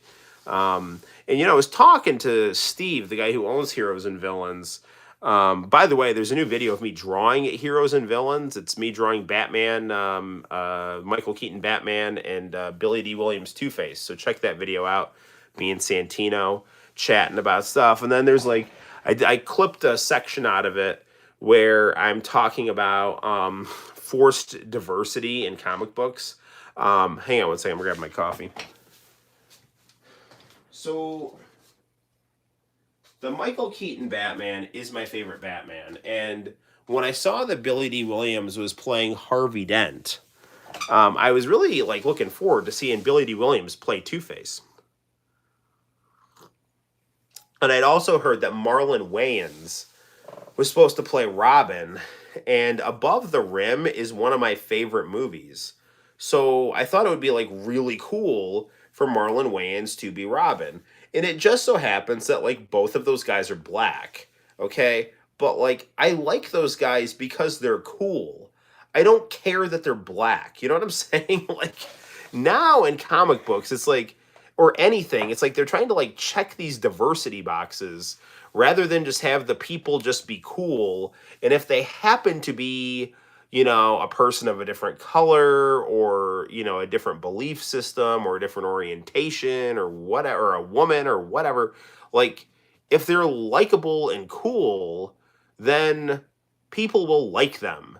But if they're shoved down your throat, people won't like them, you know? And you don't need, like, you don't need forced diversity. You just need good storytelling and interesting characters. And if those characters happen to be something that's not a white male, that's fine, because not everyone is a white male. But if you're just doing something where you're, like, casting against, like, cool guys that are like the typical archetype of the cool USA guy, and it just so happens that there is a white male heteronormative culture, and that culture tends to buy comic books, you should not be writing against that culture. You don't have to exclude or persecute people. That's not good. But like, I don't go to the romance novel section and start screaming that you have to take the muscular guy off the cover, because like that genre is for like, you know, horny menopausal women. Okay, good for them. Enjoy. It's not like I'm not going to go there and start screaming that I'm not represented on that Fabio cover. Although I am, because I'm better looking than Fabio, and that it is what it is. I think I've done this rant a million times on the stream before, but it's just like, it bothers me that like comic books are in decline. American comic, like I don't care. I like Japanese comic books better, but I like American comic books almost as much. I mean, as evidence from this game room, I mean, like, you know, look at this. I've got like these like Jim Lee pages like in frames, and this is exactly what I like. But then in the frame too, I've got like Gohan and Goku, and like this is, I mean, this is like this is stuff that I like, and a lot of the stuff that I like is like American comic books along with cool anime. And it's just that, you know, people who like Western comics, the whole industry is just in this kind of I don't know, I feel liberal Twitter decline, and it's because the people who are making the comics forgot what it's like, what they liked when they were 13. You know what I'm saying? And I think I've said this before. Todd McFarlane had an awesome quote. You know, the guy who made Spawn, and he's doing an interview with Rob Liefeld, who's another one of my favorite comic book artists. And he goes, "Listen, draw what you liked when you were 13. And that will make a good comic book," you know? Because the primary audience of comic books are teenage boys, you know? But that doesn't mean, like, other people can't like them too, but draw what you like when you were 13. And if you're a girl, draw what you were like when you were 13. You might have noticed, like, some of these comic books that I buy are, like, girl comics because I think they look cool and are interesting, right? But I'm not gonna go here and be like, you know, hey, where's the action, you know, kind of thing. Like, I don't know. In Japan, they have comic books for every demographic because they're like magazines, you know. They don't have to like force things. When you force things, it doesn't go well. But it all goes. I think it all goes back to the capitalist idea of coding commodity fetishism. All right, but what I mean by that is you charge an idea into an inanimate object. You charge some kind of mystical thing into a material product, and they do that all the time to try to get people to buy things they don't need. They try to attach an idea to it so that people will buy the idea because people pursue ideas regardless of their needs. People want ideas and intellect and identity, so they charge those things, they hypercharge those things into products to get people to buy things that they don't need. And the idea of buying progress is a very old thing. And what was his name? Edward Bernays was very famous for making these like cigarettes be like attached to suffragettes and feminism, like you're lighting up Lady Liberty and freedom when you're smoking the cigarette. Like, so the idea of like using progress as something to fetishize a commodity or add mysticism to a commodity, a material object, a buyable object, is, I think, a lot of the reason we get this like hyperforced diversity on things. But then the other thing too is that people are just getting churned out of colleges, and colleges are just all about like the human will and identity politics, and that's all there is. There's nothing else there, because in their minds Christianity failed, which led to Marxism and communism. Communism failed, at least in Russia. And so therefore that leads them to things like Nietzsche and like existentialism and postmodernism, which basically centers on the human will above modernity, and all they have to do is look inward and try to itch that meta collective. They just have feminism and identity politics, which borrows the tropes from Marxism, but none of the working class teleology, where the working class will like usher in a utopia. Like, that's too Christian. You got to get rid of that. It's all about being individual, and you're using your own will to affect change over time, by challenging white male capitalist patriarchy and exalting your challenging minority group of choice. And that's the ideology now that is like taught in college. And so, the people who come out of college then move to big cities, get into advertising firms, and they're pursuing their ideals as well as the interests of these like ad companies that fetishize commodities with false progressivism. So I have no idea how I got on this rant, because I started this thing playing Mario. Oh, looking at comic books. Yeah, that's how I did it. All right, let's play Mario 64. All right, yes, good times. I'm gonna have more coffee here. There we go.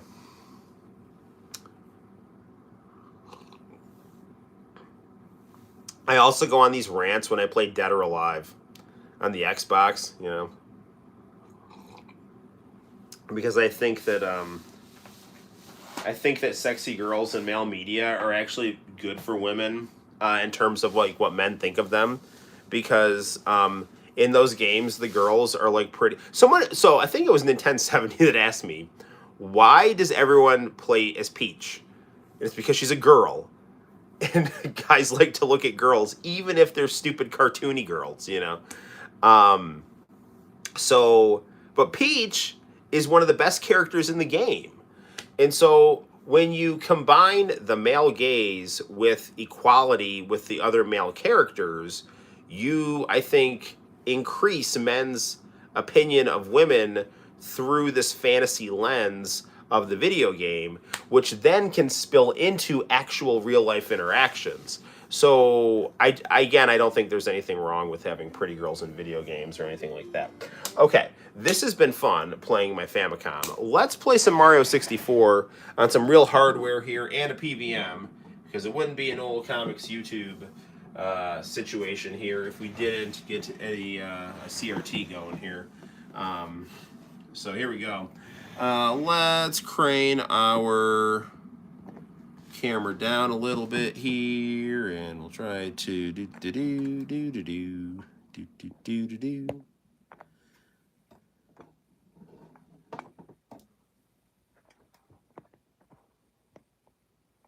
Trying to get this so we get a nice shot of the TV. It's pretty close.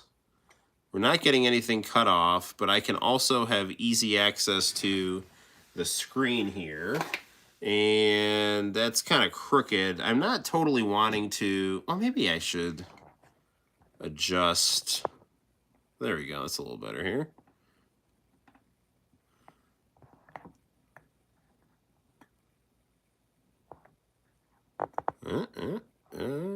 Pretty good. I think that is that palatable for you guys there.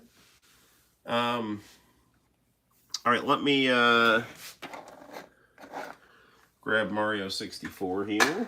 I have a very soft spot in my heart for this game because I always say this is the first Mario game that I ever beat, but it's actually not. The first Mario game that I ever beat was Super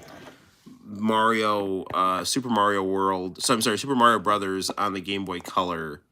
But this is the first TV console Mario game that I beat. So yeah, all right. I'm trying to get my thing of N64 games out here, which I have my GameCube on top of. All right, here we go. Mario, where are you? Okay, that's, even though I went to like all that trouble of like focusing that camera, why don't we, I'm just going through my N64 games here. We got Zelda, we got Goemon, Toy Story 2 for some reason. I don't know why, I think my mom bought me that. Because I had Toy Story on the, yes, Mario Deluxe is one of the best Super Mario games since it, did it also have the Lost Levels too? I don't even remember that. I have that game. I mean, I could throw that in. No, I can't. No, I could. I could put it on the GameCube. Puyo Puyo. Snowboard Kids. The original Super Smash Brothers. We could pull that game aside. Where's Mario? There it is. Mario 64 and Mario Kart. We'll pull these games here. Okay. This I love it when I get video games from Blockbuster Video. I don't know, I find that interesting. So this looks at Blockbuster Video 25. I don't know what this is, but I think that BBV has got to be Blockbuster Video. So I don't know. Snowboard Kids is a good game.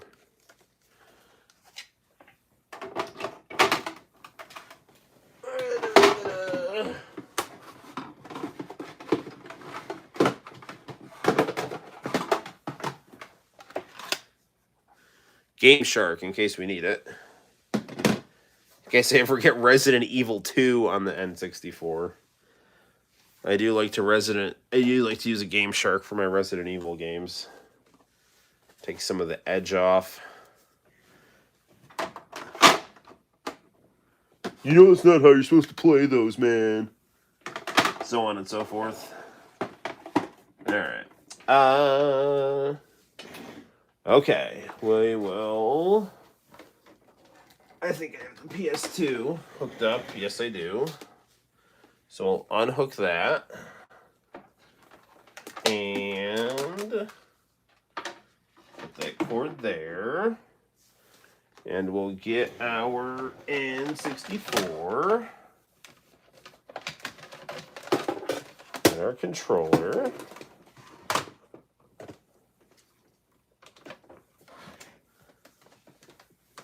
take. The last game we played was Fighter's Destiny. That's in the N64. That's a good game.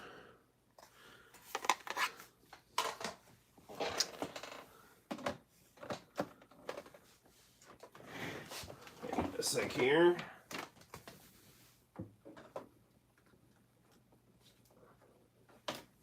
Okay.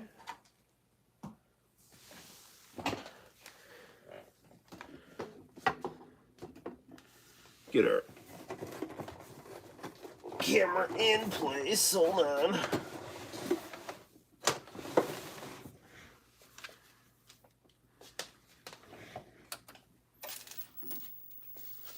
Our camera is not in place.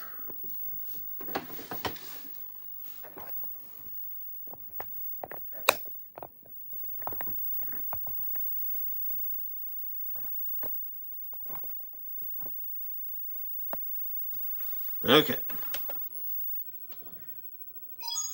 It's me, Mario. Lower that. This game looks stunning on this monitor here. What am I going to get with my tax return? A PVM. Seriously, I want another one.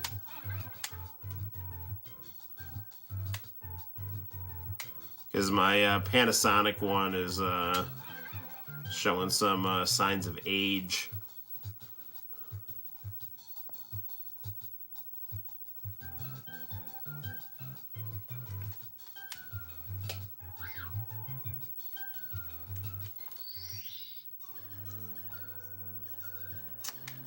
Yeah, let's go with our 76 stars here.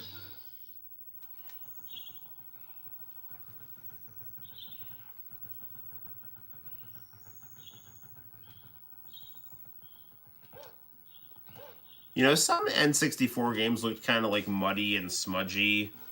This was the very first N64 game, and it looks very, very nice. And, like, I don't even, like, you can't even really tell how awesome this looks here.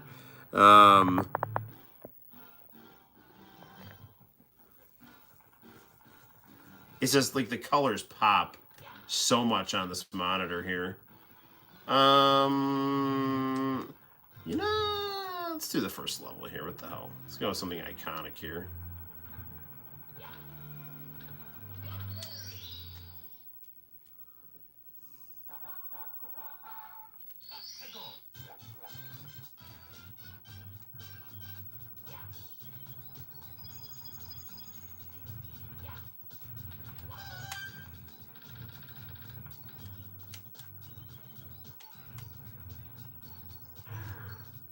So, you know, I mean, Mario, one of the reasons Mario is so important is because, like, he really, you know, set the framework for two, like, he basically set the paradigm or the frame, you know, the mold for, like, the 2D side-scroller and the 3D platformer.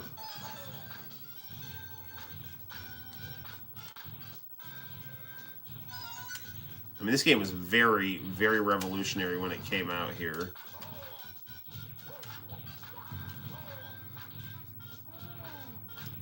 Well, I guess fighting that piranha plant was a bad idea. Mamma mia. It's a spicy meatball.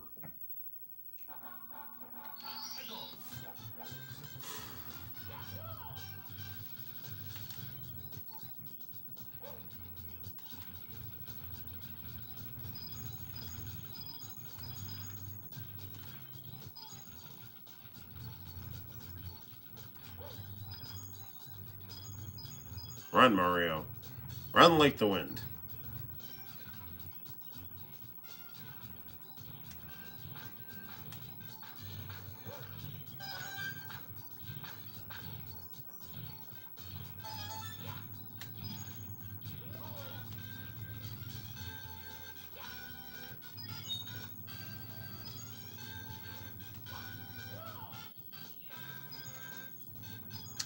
So, I got my N64 in, like, sorry, I didn't mean to kick that, 1999.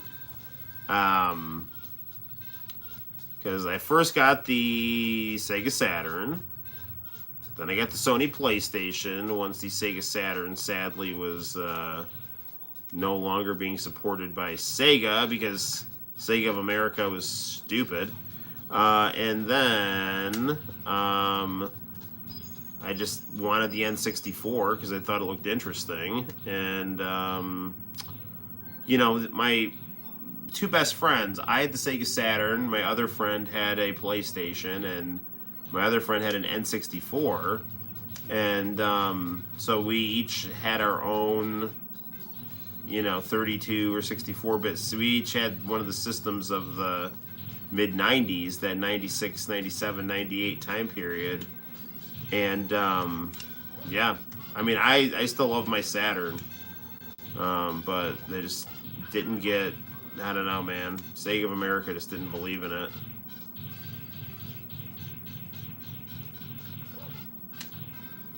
And they just left a lot of good games on the table in Japan, you know.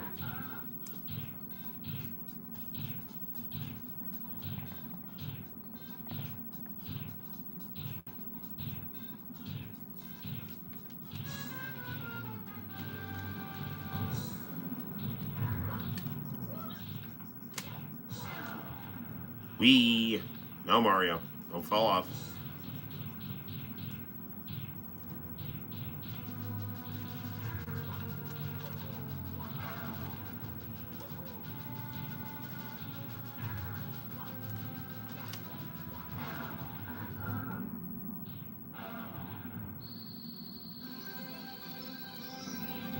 That'll do. Here we go.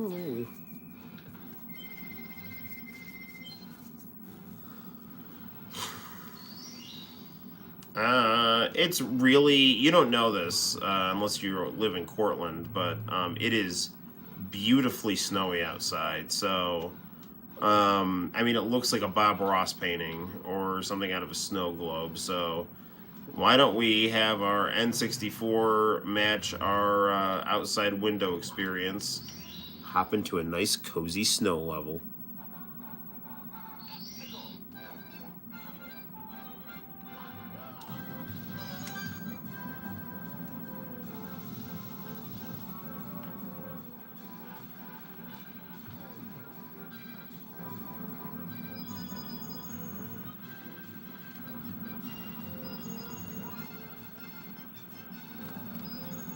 So one of the reasons that I started, so that rant about comic books and diversity and stuff, the reason I started talking about that in that video where I'm drawing is Batman '89. So I bought the graphic novel of Batman '89 when I was at the comic shop. And the guy who owned the comic shop was telling me, like, he's heard kind of, he hasn't read it, but he's heard kind of bad things about it. And the bad things was that it made Batman kind of a chump because he was like, you know, a white male, you know, or like just like a typical, like, you know, like, oh, you're just the usual, you know. And they made the Marlon Wayans Robin and Selena Kyle like the really smart, powerful characters, and Batman was just kind of like a, you know, kind of a weaker person compared to them. And it was just really dumb, dude. Like, I mean, what should have been a cool ensemble cast, like, is just, I don't know, not doing what it should be doing. Again, by kind of just doing a lot of forced narrative. Hi, buddy.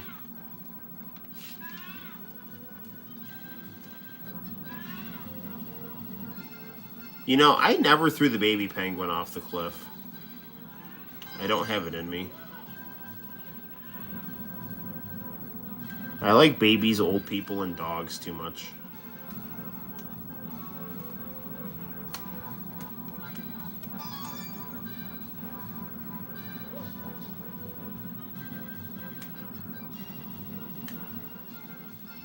Like, I won't get a dog because I don't want it. I can't deal with it dying.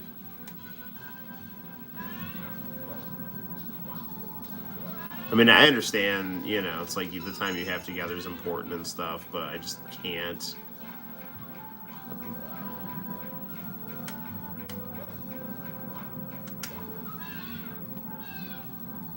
I know, you're not the right penguin, but... That's not my baby. She looks nothing like me. Her parents must be worried sick.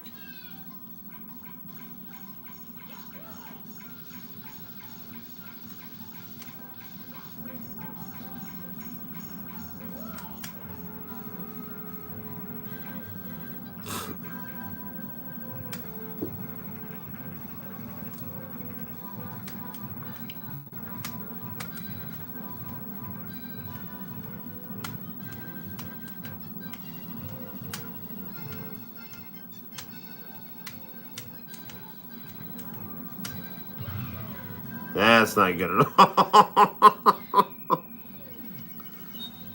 Launch myself out of a cannon and smash myself into the side of a mountain.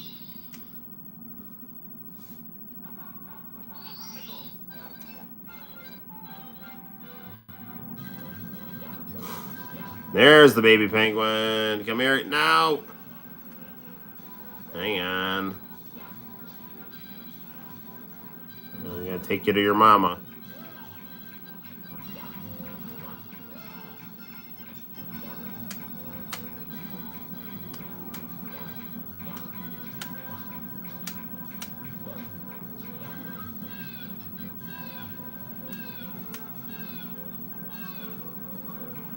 Now, come back. Don't leave me, baby penguin. I don't know how you got up there, but whatever. This actually was the plot to an episode of Super Mario Brothers Super Show where the Birdo lost her baby and they had to find it because she didn't have her glasses on and she thought Toad was her baby, and hilarity ensued.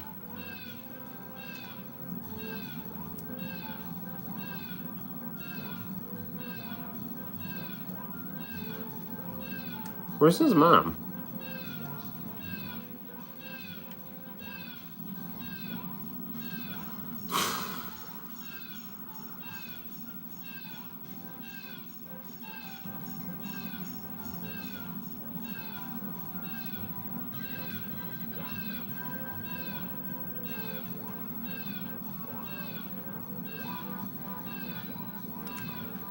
So I have to jump across here and hope we don't get squished. And we made it.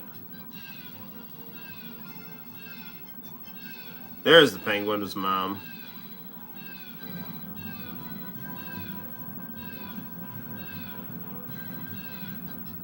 Don't fall. No.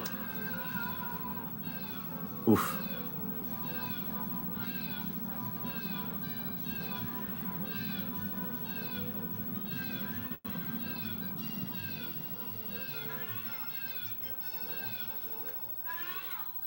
You found my precious baby. How can I thank you, Mario? Oh, your star.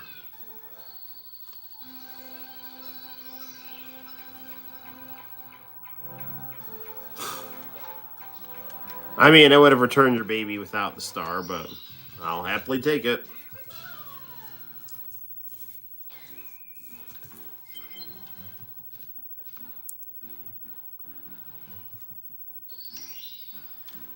This is fun, but why don't we play a game of Mario Kart 64?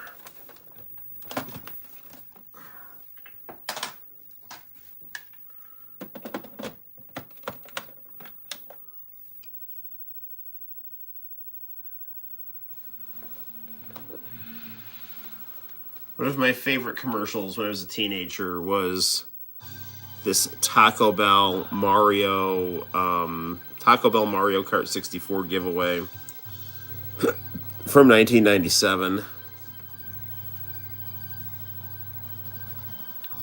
This is another game that looks very vivid and beautiful on this monitor.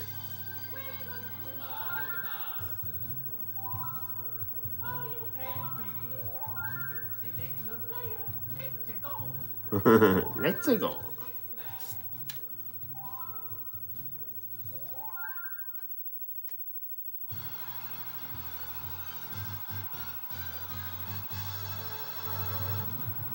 I think the back trigger is the go button. No, it's not.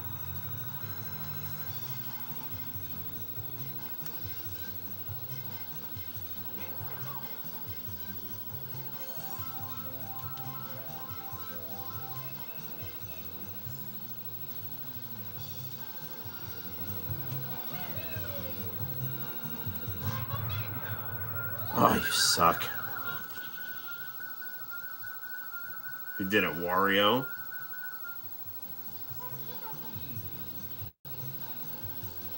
You know, I have a Virtual Boy emulator. We could play the Wario game on the Virtual Boy.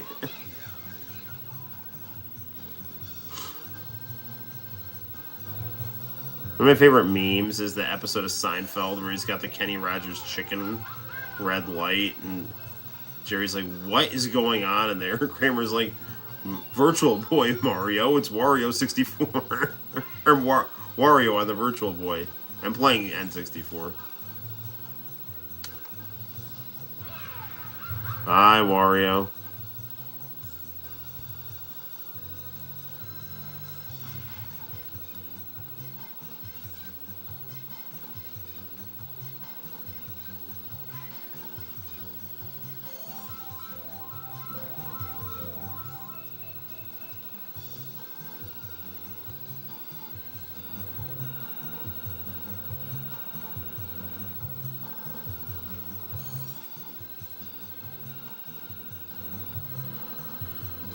Do.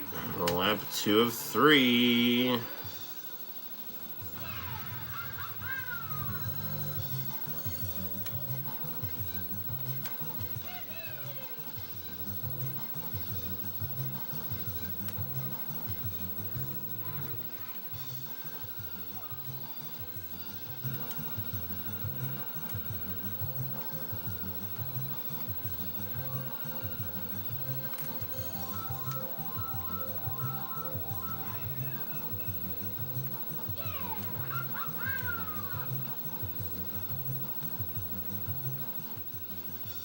Wario's gaining. Step on it. I can't. It's a Geo. There we go.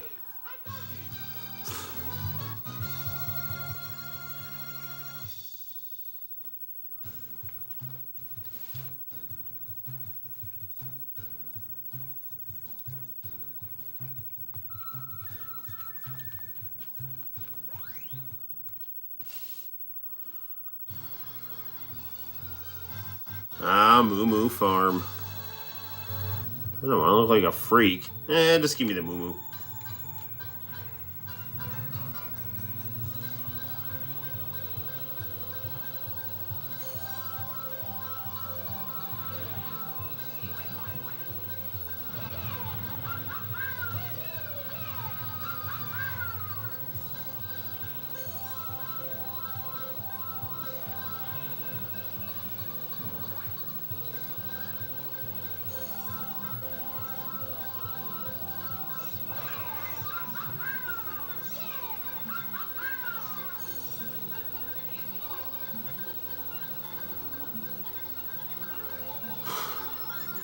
Oh, Luigi's on my tail.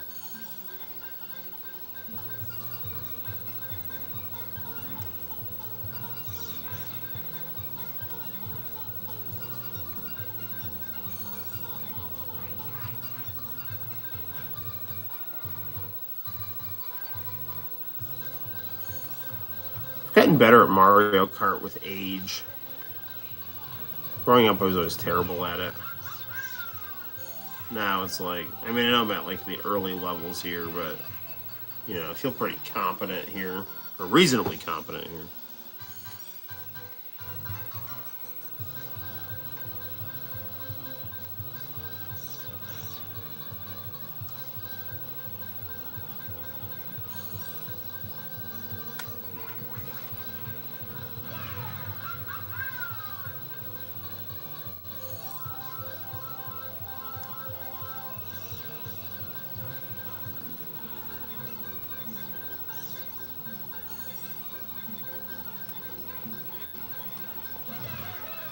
Yes.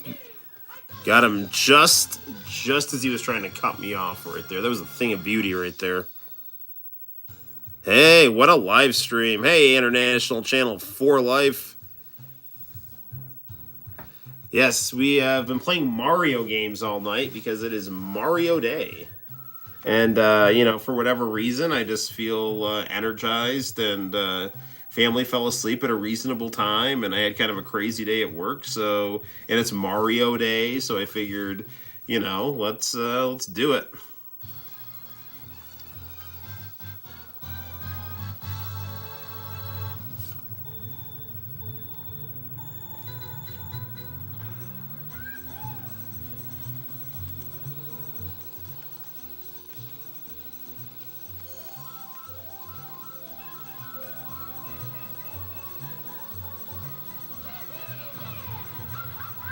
This is like a level's got very nice music. So International Channel, we played All Night Nippon, Super Mario, Mario USA, Mario 3, Mario 64, and now we're playing some Mario Kart. We have not really explored the Super Nintendo, Super Famicom library, but we could. I was also thinking of doing the Mario 64 on the Switch, just because I haven't really spent a lot of time with that, so I don't really know all the differences that one's got compared to the original.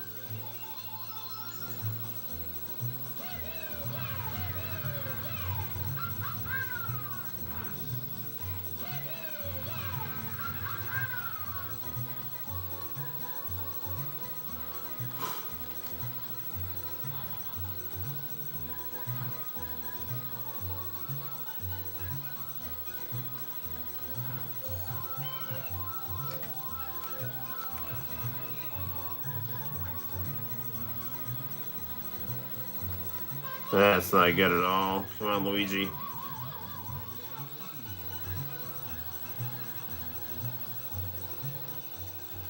You're winning all these races, and I'm in third place.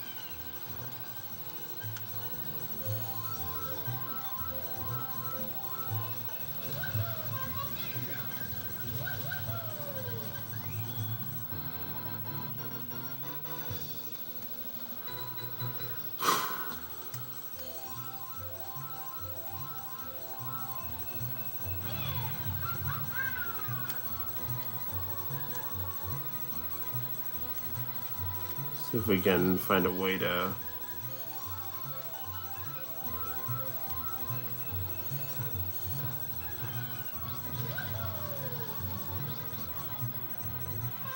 Oh, dude! There's my chance to, you know, kind of make something happen, and like the exact opposite of what I wanted to happen here.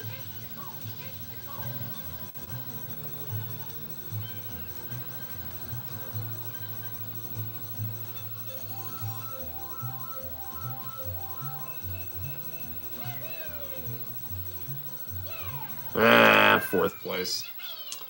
It is what it is.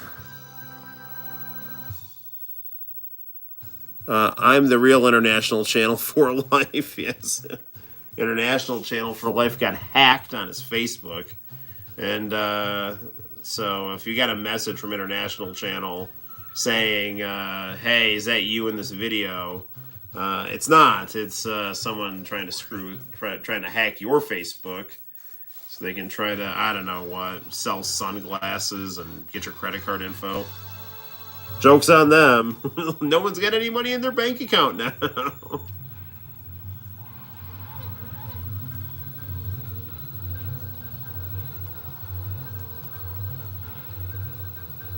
You really want the $20 in my bank account? I mean, I guess. You know.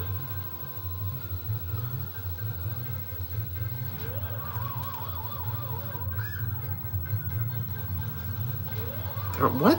Freaking Donkey Kong. Alright, I gotta get back in the game here. I'm like way behind.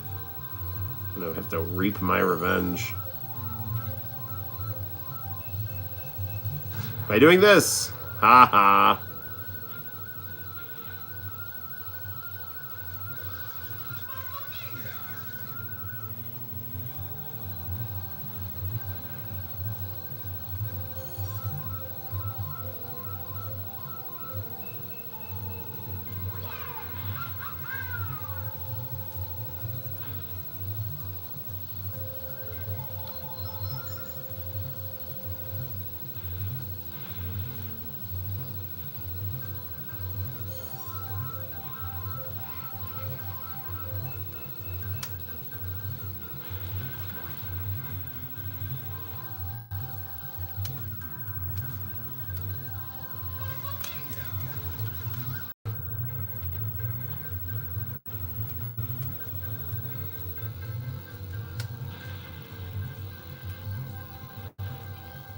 I don't know exactly how I was supposed to get around that train.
Come on, come on.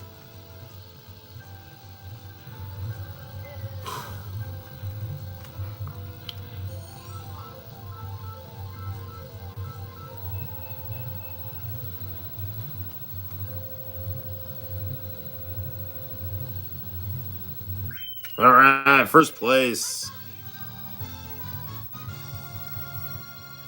Am I doing anything special for the 200th stream? I should. I have no idea. It's 3 away. So, yeah, we got to think of something cool to do for our 200th stream.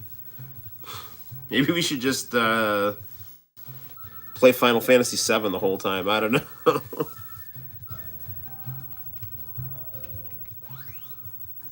I have no idea. I don't know. You're right. I need to do something special for my 200th stream. I'm open to suggestions.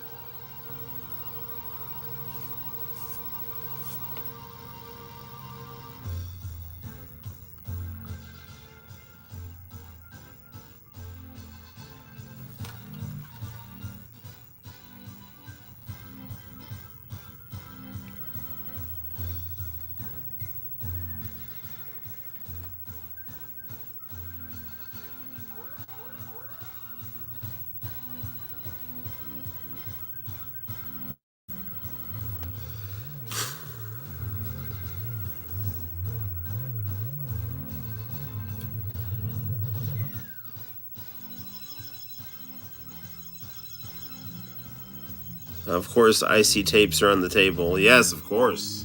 Of course, of course. I mean, if you want, I mean, we could do like an all IC tape one.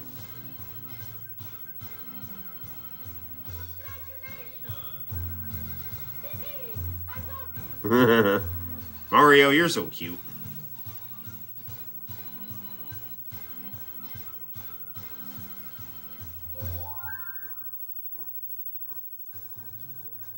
Alright, well that was fun. Alright, why don't we it'd be fun. Let's do a round of Smash Brothers here on the N64 here. With the OG. The original Super Smash Brothers. Are all of your strikes gone? Yes.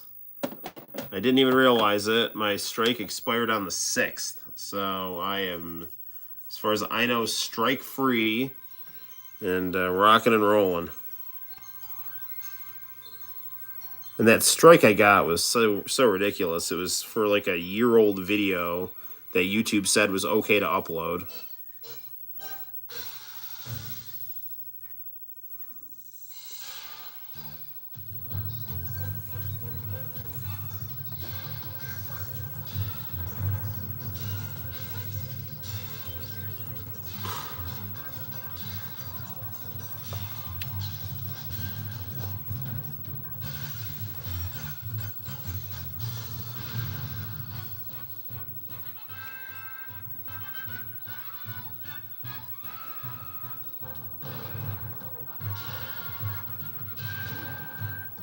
I used to play this game quite a bit on my N64.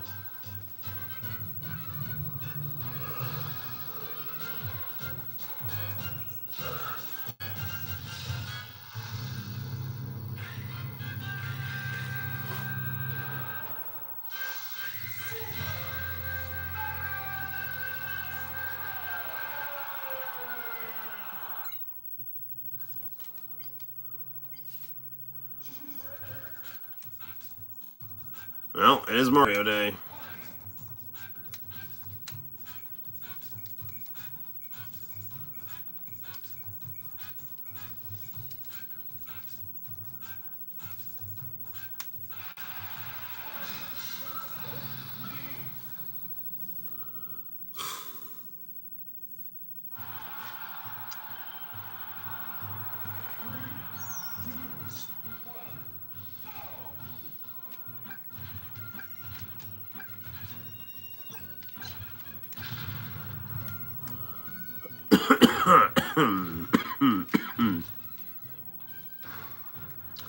Trying to remember the controls here. I've been playing a lot of the Smash Brothers on the Switch, but it's a little different than the N64 here.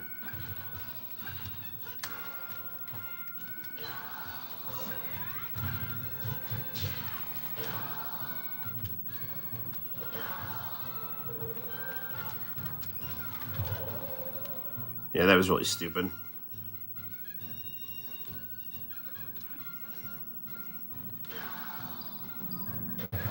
There we go.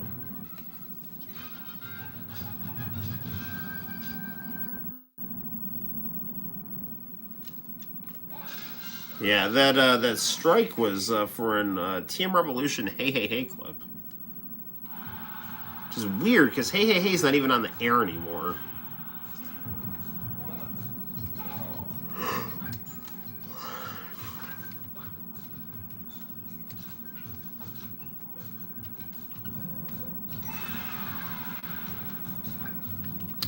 And it's really interesting. I mean, a lot of Japanese. I got a lot of Japanese viewers, which I'm very grateful for, and they're very, thankful that I upload these things here on YouTube, because, it's something that's important to them as well as me.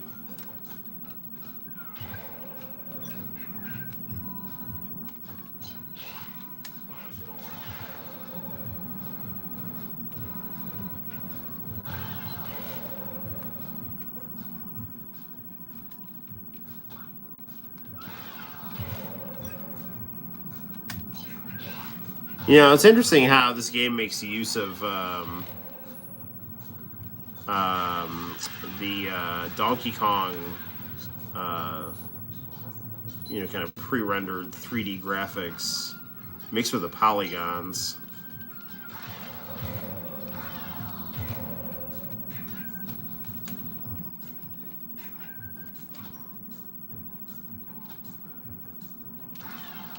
There we go.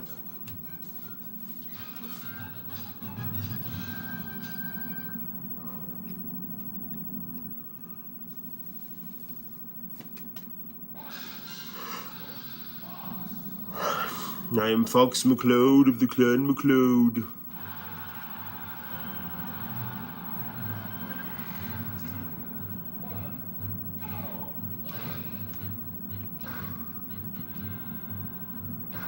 Off you go.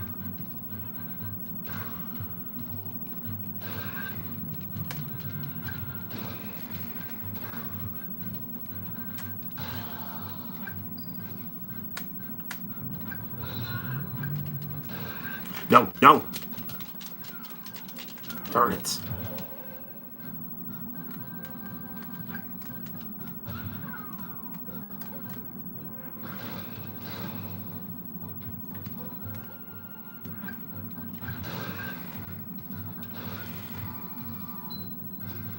Well, that Pokeball is mine.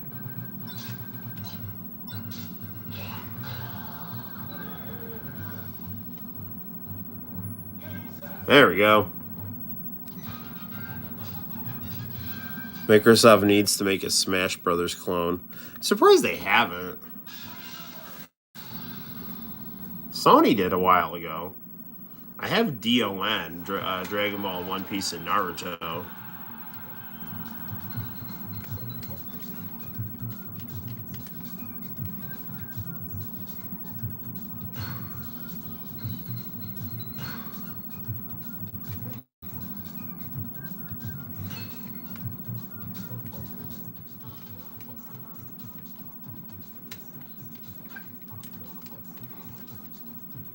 How do I get up there?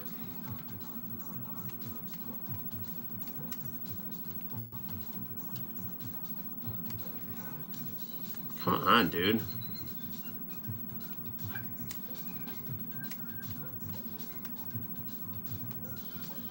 There we go.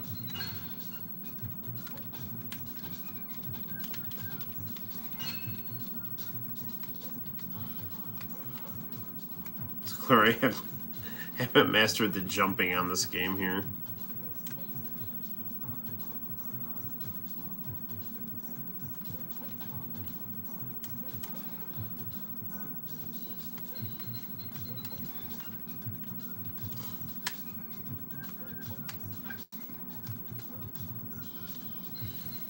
Come on, Mario, you got this here.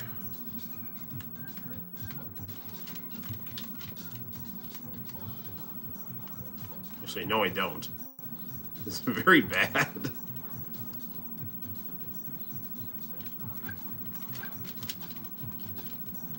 Well, there's the end of that. The important thing is we got to hear the cool voice say failure.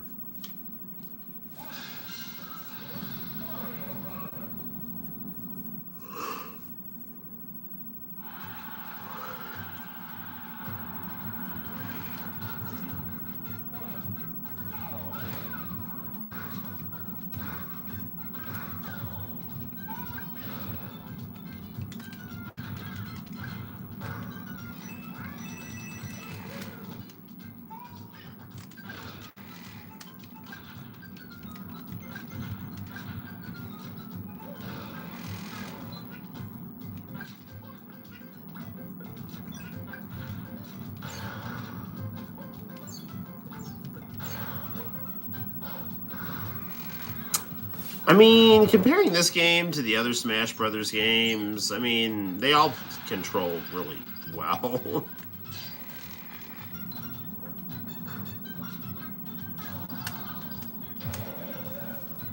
It's just, for me, always, taking a little bit of time to get used to the controls because they're intuitive, but they're also not what I'm used to. Mario does look like Wario. You do one of Mario's alternate costumes is the Wario colors.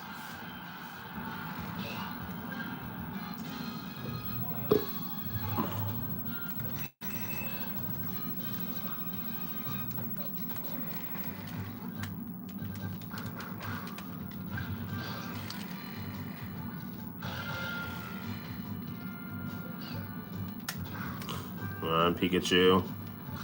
Come at me, dog.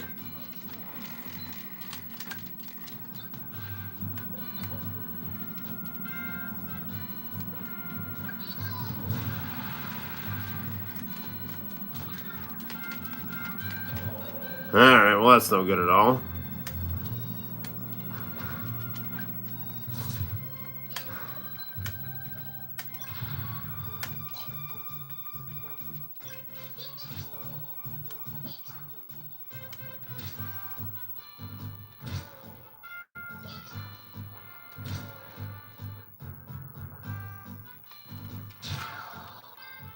Go. There we go.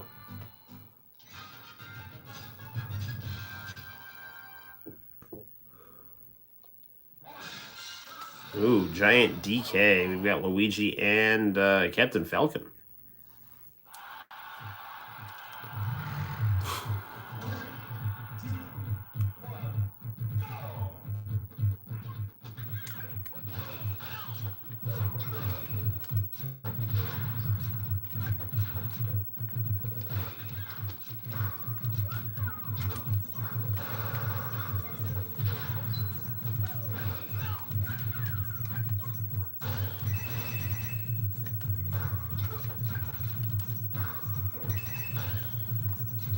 You always got to be careful on Smash Brothers because the stages get so hectic, that sometimes you lose track of your character and you end up falling off the edge.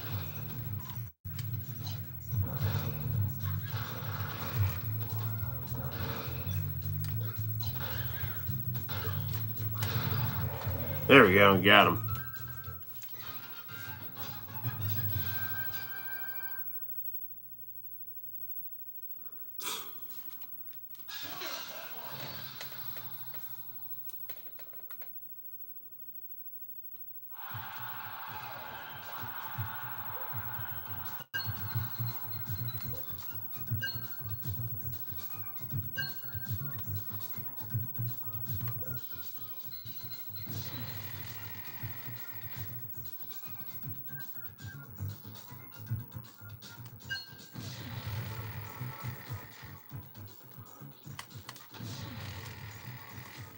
So to jump, you hit up on this version here.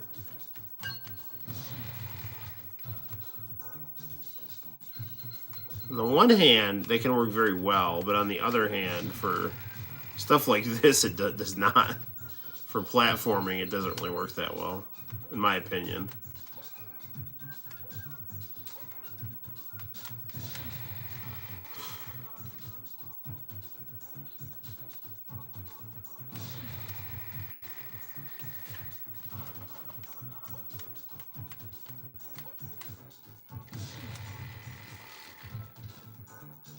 Yeah, it looks like we're just gonna have to, do our best and hopefully,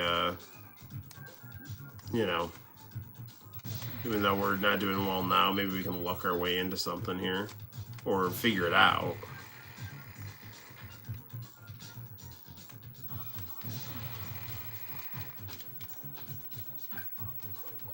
Oh, there is a jump button here.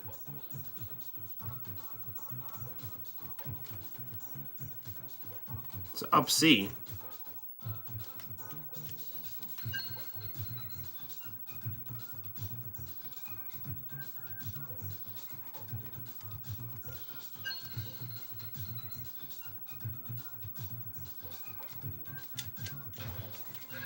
How am I supposed to get... whatever. I mean, the important thing is we figured out that up C is jump, and not just up.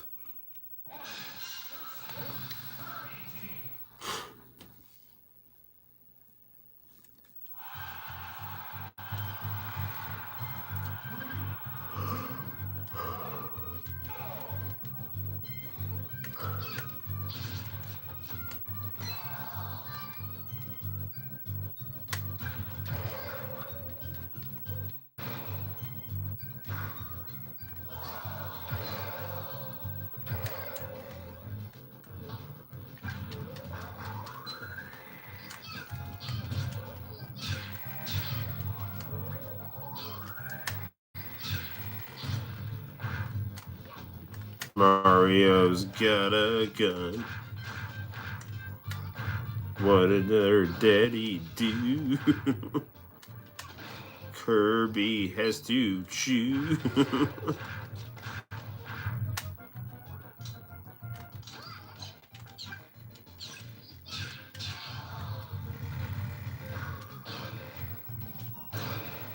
Well, you two both on one side here.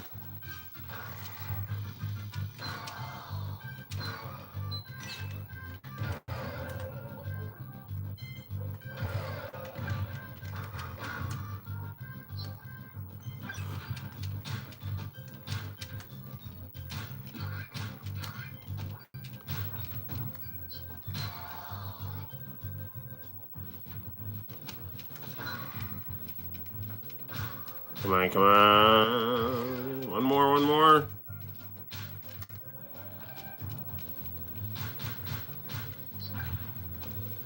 That should do it. Yes.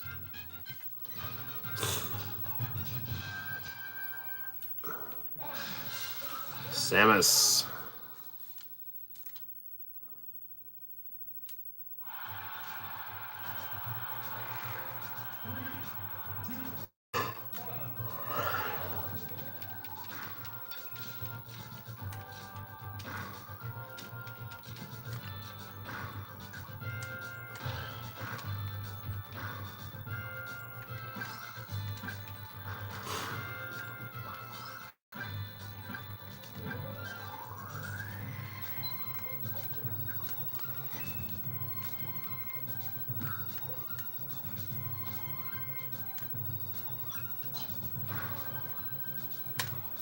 No, no, no, no, no, no, no, no, no, Mario.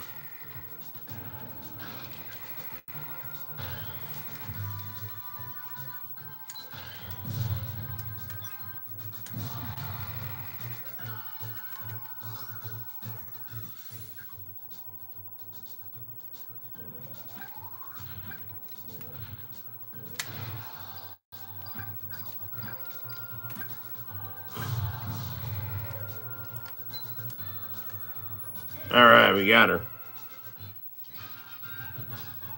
Did I watch AEW Revolution? Well, it's actually interesting you mentioned this international channel because I didn't watch it, not because I didn't want to, but because I didn't have enough money. I have just about enough to make it through to my next paycheck, and the pay-per-view is like $50, I think, 40, 50.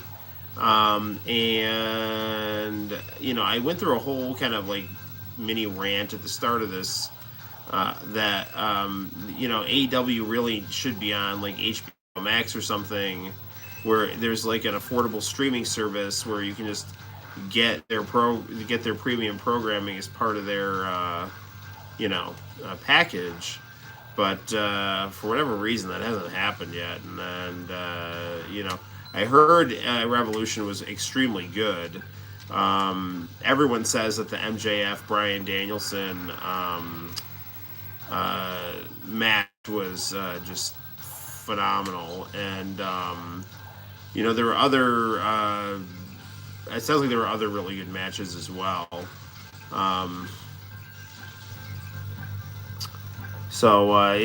Everyone, kind of complained that the build up to it was kind of mediocre, but everything like the House of Black Elite match, everyone said was phenomenal. Ruby Soho turned heel and joined the Saraya-led Girl NWO. And that's not what they're calling it, but that's basically the trope.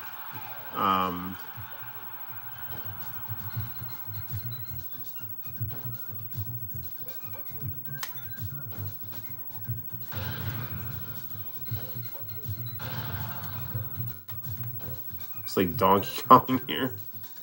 So, everything that I've heard from the internet talking heads, not that they necessarily know a lot, but I heard pretty much everyone say it was like really, really good, and it was a pay-per-view I wanted to get, but my friend Shoemaker, who stops by the stream sometimes, his name's like Rain, with a Y.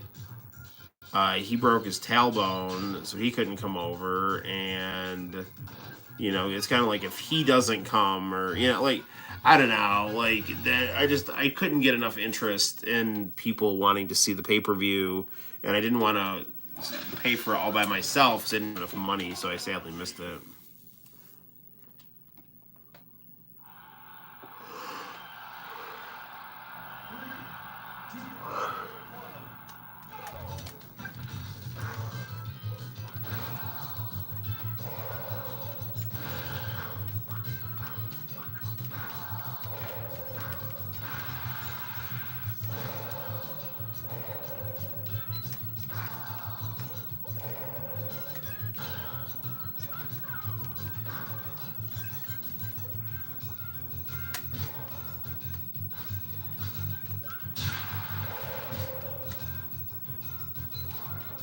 I also really hope Kenny Omega doesn't go to WWE because I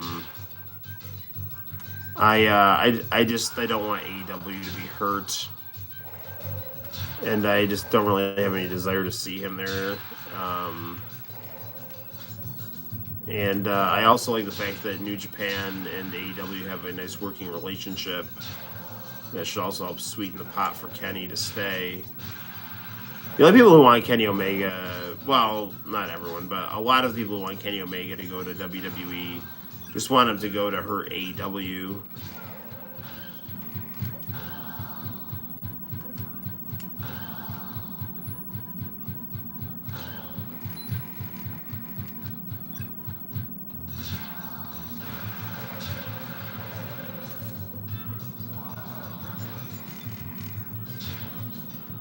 I think it's only a matter of time before Cody starts getting booed in WWE too, and he's going to find himself in all likelihood, a very similar situation than the one he was in AEW.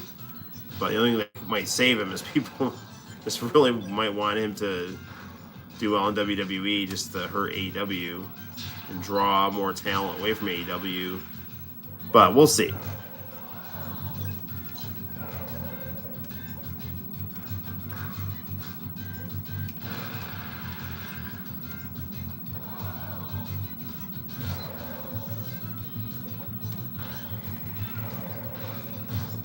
One more.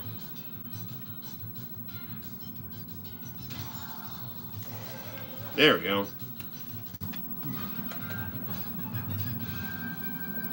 I heard AEW made a deal with DAZN, which is streaming sports app, but I don't know when their content get released. I'm sick of watching these YouTube channels trying to pad the news cycle with rumors that don't amount to anything. Yep. I hear you 1,000%, man. And a lot of people compare the YouTube channels to the National Enquirer. They gotta just stir shit up, or they won't get clicks, and therein lies the challenge for YouTubers like us. Because we upload old VHS tapes and long form videos and just stuff that we like, and it doesn't necessarily equate to clicks and stuff all the time, but it can. But it's just like it's not a formulaic thing. And the people who do have formulaic things, they might get more viewers, but I think their content is much less enjoyable. And I'm all about having the honest man's channel.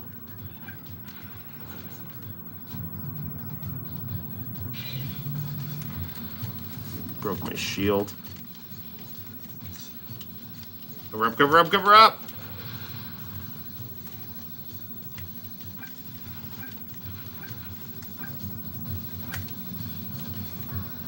So I gotta get him down to 0 here.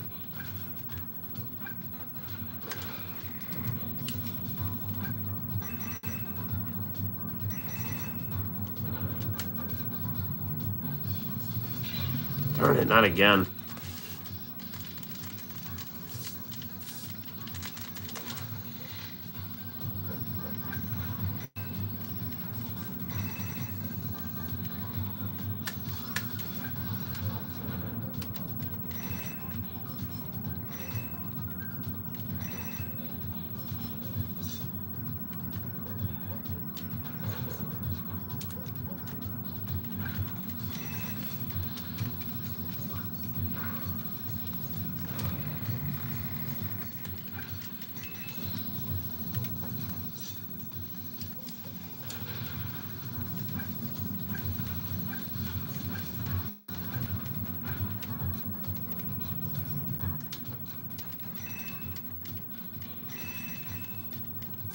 We're getting there.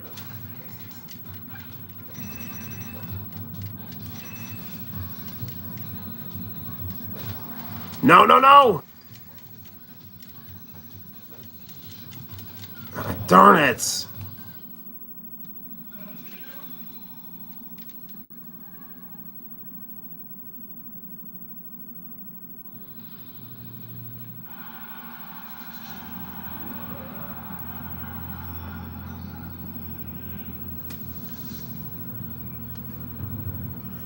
Alright, let's rock and roll.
Gosh darn it.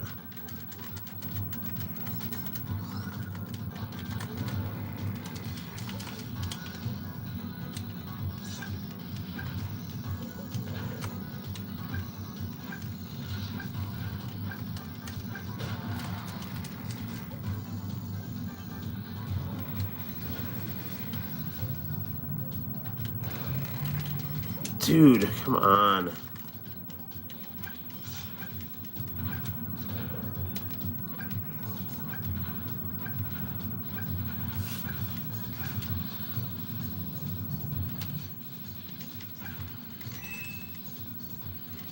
Well, I got him into double digits at least.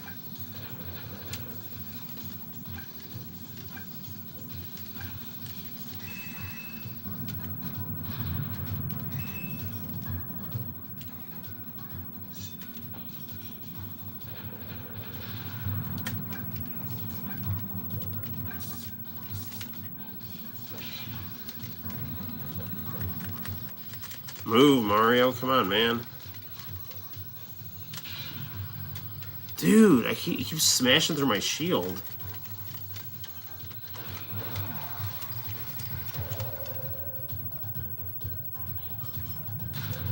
I think I have lives here.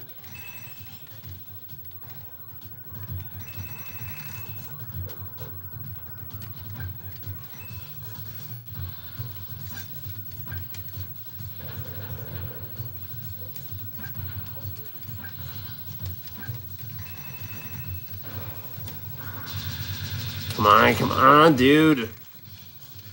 Almost got him. He's almost done.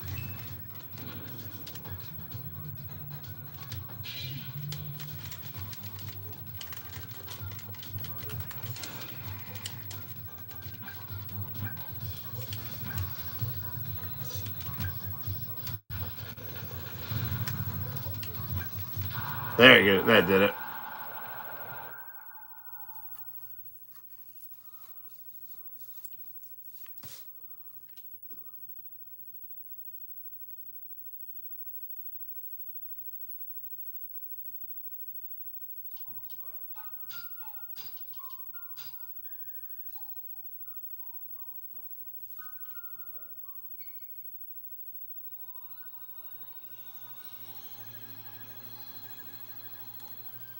You know, like in the first Smash Brothers game, they were all toys or something.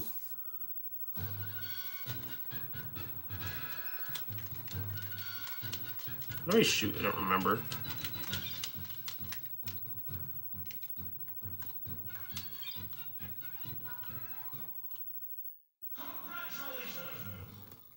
That's going in the thumbnail.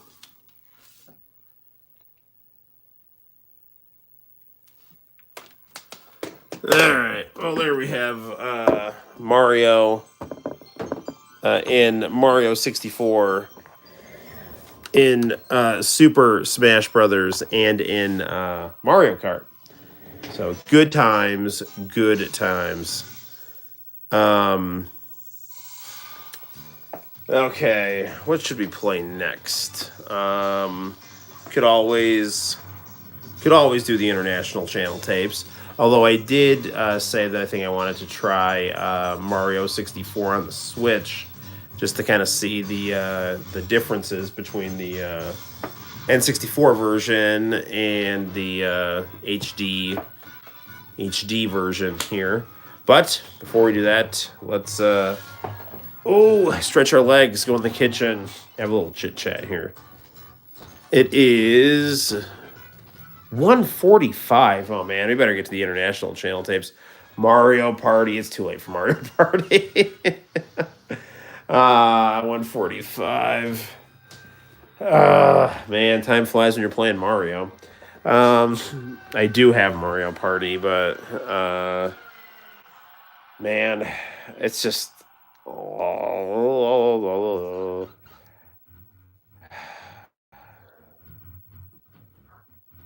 I don't know. Let's hold off on Mario Party. I mean, unless you guys really want me to play it, I will. But I kind of want to do just like I just want to do one level on Mario 64 for the Switch, and then we'll check out some international channel tapes and go to bed.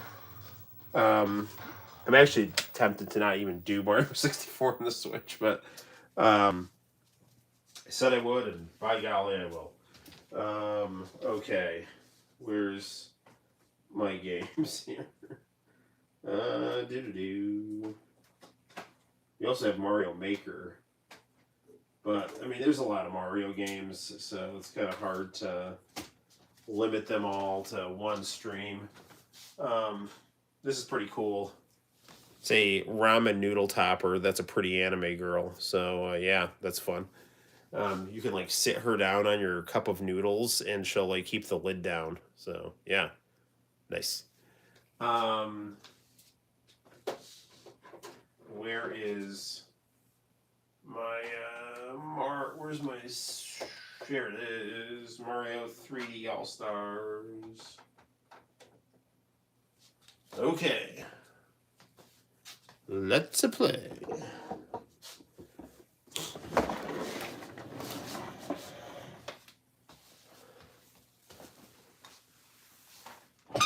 Okay.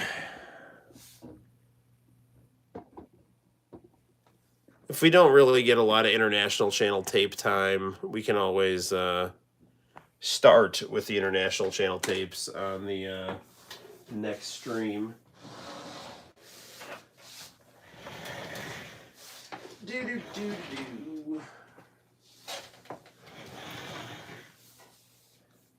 Rocky on Pluto TV. I am quite annoyed that Stallone is not in the new Creed movie. I haven't seen any of the Creed movies, though, so I don't know. I don't know if they're particularly good or bad or mid or whatever, but I just know it's dumb that he's not in there.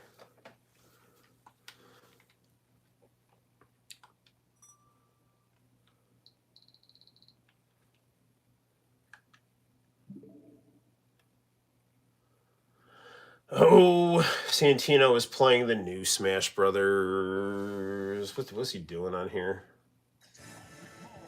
He just started it. It's not like I'm interrupting one of his games here. Well, we just played. You know, fine. Let's do like one quick game with Mario here. It's Mario Day, whatever. We Dr. Mario.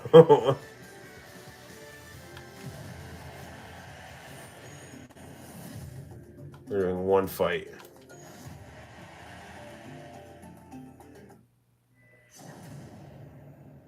Fighting Mr. Game & Watch.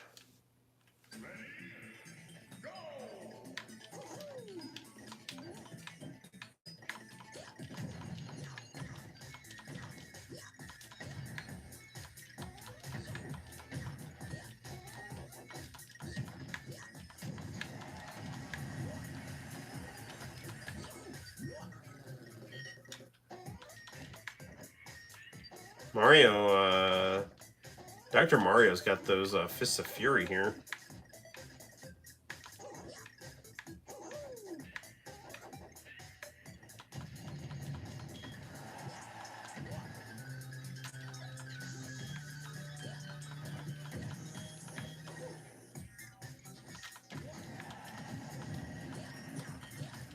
There we go.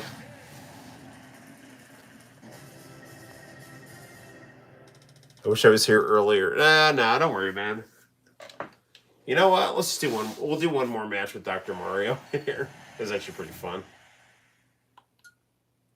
I mean, dude, it's a Friday. I mean, I can do whatever I want. The kids are probably going to wake me up, so. The thing is, like, you know, you always think that you can just wake up, you know, stay up late and sleep in, and when you've got little kids, they wake you up, so. Like, get up, Daddy. I'm awake. Therefore, you should also be awake. I mean, someone does have to take care of me, so.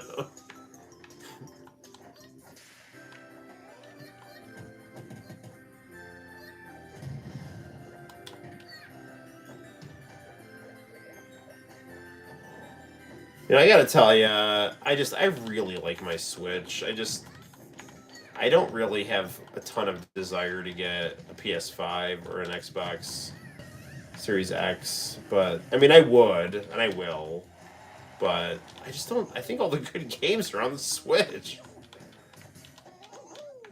Like, that's where all the cool Japanese games are. The other ones are these like few and far between AAA titles, and it's like I'm sure those are great, but like I don't care that much about like AAA games. I care about cool Japanese games.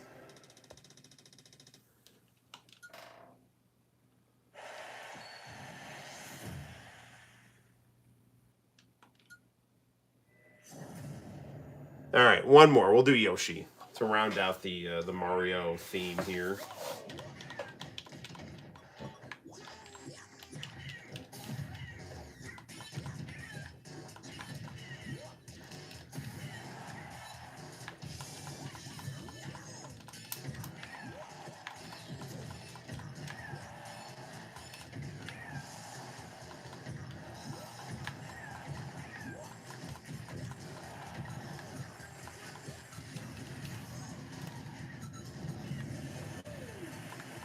For our 200th live stream, we'll do an unedited stream of Yakukan Special. No, we're not doing that. Right after we got rid of our strikes, you know. No, we're not playing the inappropriate rock paper scissors game, the inappropriate full motion rock paper scissors game. So, and I know how to cheat at that game too. I know how to, I know how to win every round. All right, Wii Fit Trainer, you're very bland, and I'm not fighting you. But what I will do is put in this new Mario game here. I don't know why they put her in the game. It's like the worst possible person from Nintendo to put in a game.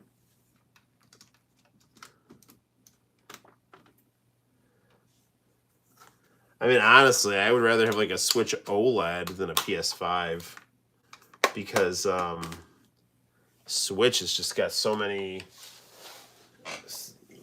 Update, come on! The Switch has just got so many good games, and their eShop is just great for just downloading random Japanese stuff. 42 minutes. That is not happening. So it looks like we are going to sip some coffee and watch some international channel. Because I am not, I'm not. Well, that's going down pretty fast though. So, I mean, it's going down like a minute a second here. I mean, it went from like 42, 10 minutes, 9 minutes. Is that what we're staying at here? I mean, it's definitely picking up some steam here. The other thing I like about the Switch is that their updates are not that long because their games are not that huge. But I mean, it just it depends on what you want. Like, I mean, the other thing too is that I feel like the graphics have more or less plateaued. But I mean, if you get a PS5, you're really going to see all those pores, hairs, and nostril hairs, eyelashes, eyelash lid creases. Like chapstick. Whatever you want. You can see it all on the PS5, and it's wonderful resolution. Whereas the Switch is just going to be like, yeah, this is a modern looking game that looks nice, but I mean, it's not going to be as minutely detailed. So but it is what it is. So it says 11 minutes, and then later it says an hour 30 minutes.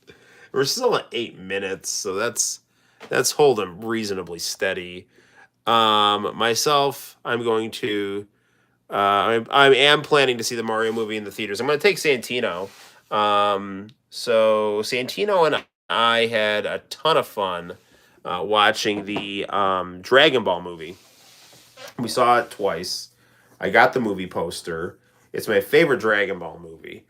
And my friend who works at the movie theater, I think, is going to hook me up with a Mario poster for the game room. Not that I have any room for it in here, but I'll make room. And yeah, so we're definitely seeing it in the theaters. Chris Pratt's voice as Mario is all wrong, but it looks good. I was actually talking to Nintendo 70 about how it looks like a lot of that movie is the plot is taken from the Super Mario Brothers Super Show, which to me always made the most sense as like a Mario canon. Like I like, and I was saying this earlier in the stream, I like the Mario Japanese movie from 1986, the anime, where there's like the dog prince and stuff like, and Mario's playing Famicom and stuff. Like I really do like that anime a lot.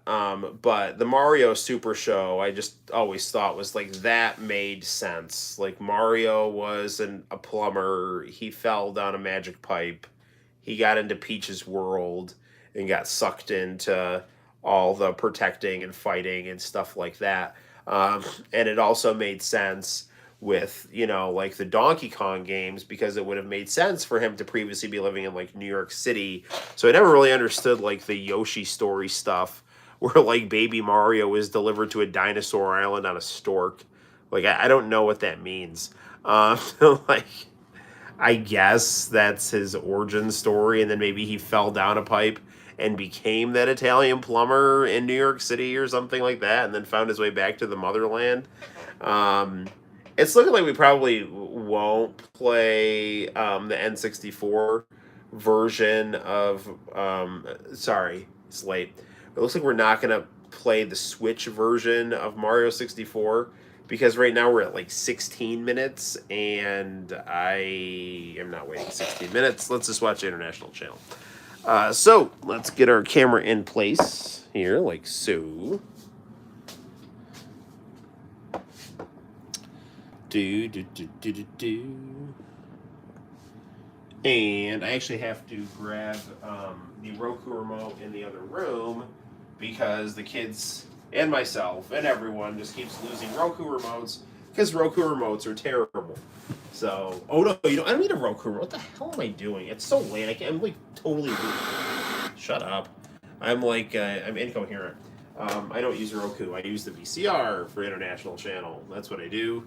I need coffee while I here. Let me move my Famicom that's on the floor.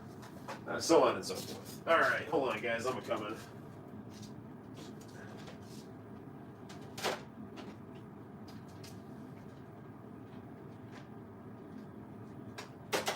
Okay. I had that Shonen Jump Famicom with the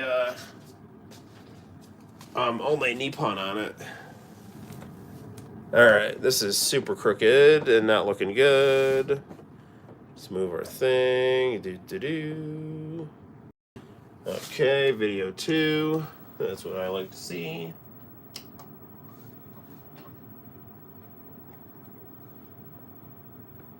Boy asks his neighbor why they're always working on their yard.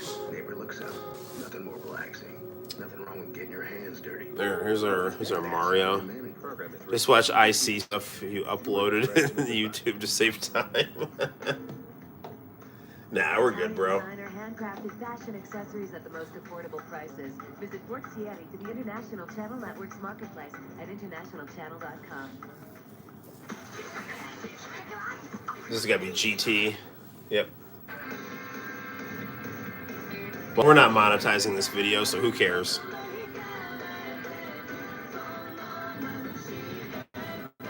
You know what I like about this channel? You see this, like, screenshot here? Like, most people would, like, this would be, like, like, people would, like, make a fake frame for a video with this. But this is, like, the real deal, man. This is actually, a cool CRT TV, It's not just some, HUD or whatever. Or hub. I don't even know what the term is. Oh, dude, I think I have a treat you might like. It might be completely stupid, but hold on a second here. Duck under. I have a DVD case here that looks like a thing of blue jeans. It's got burned discs on it.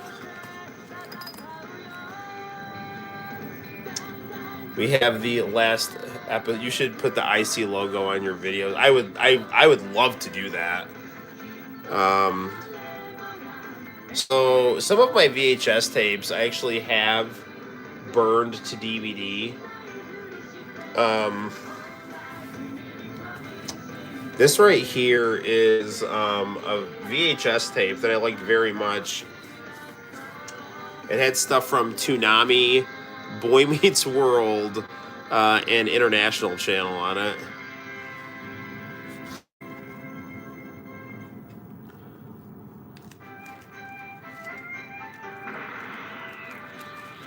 This is gonna have Goten fighting Baby here.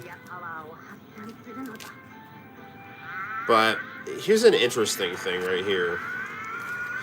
Ooh, I taped an episode of TNA with Hulk Hogan versus the Aces and Eights. Alright, so here's the deal.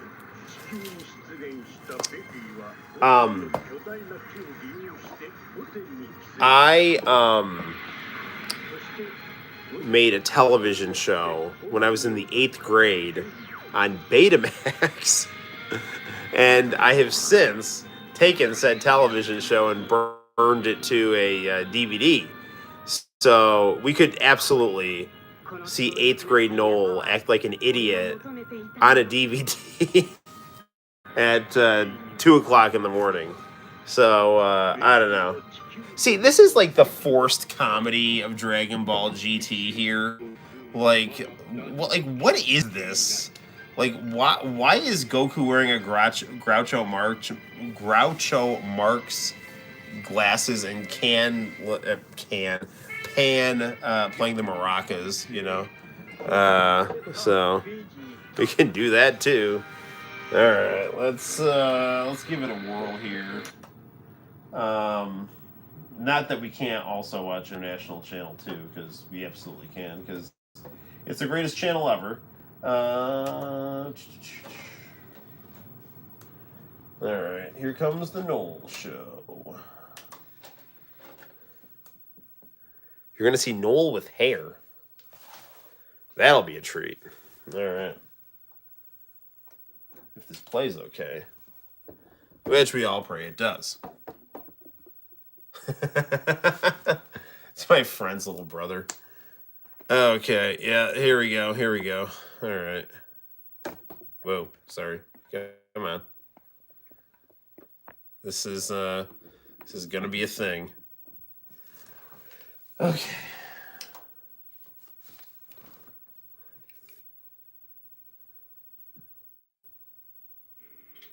I'm no.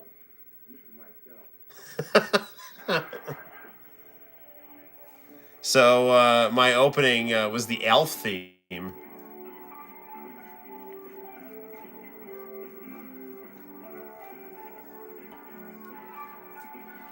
And even though this was 1998, I was like obsessed with looking like a guy from the 80s.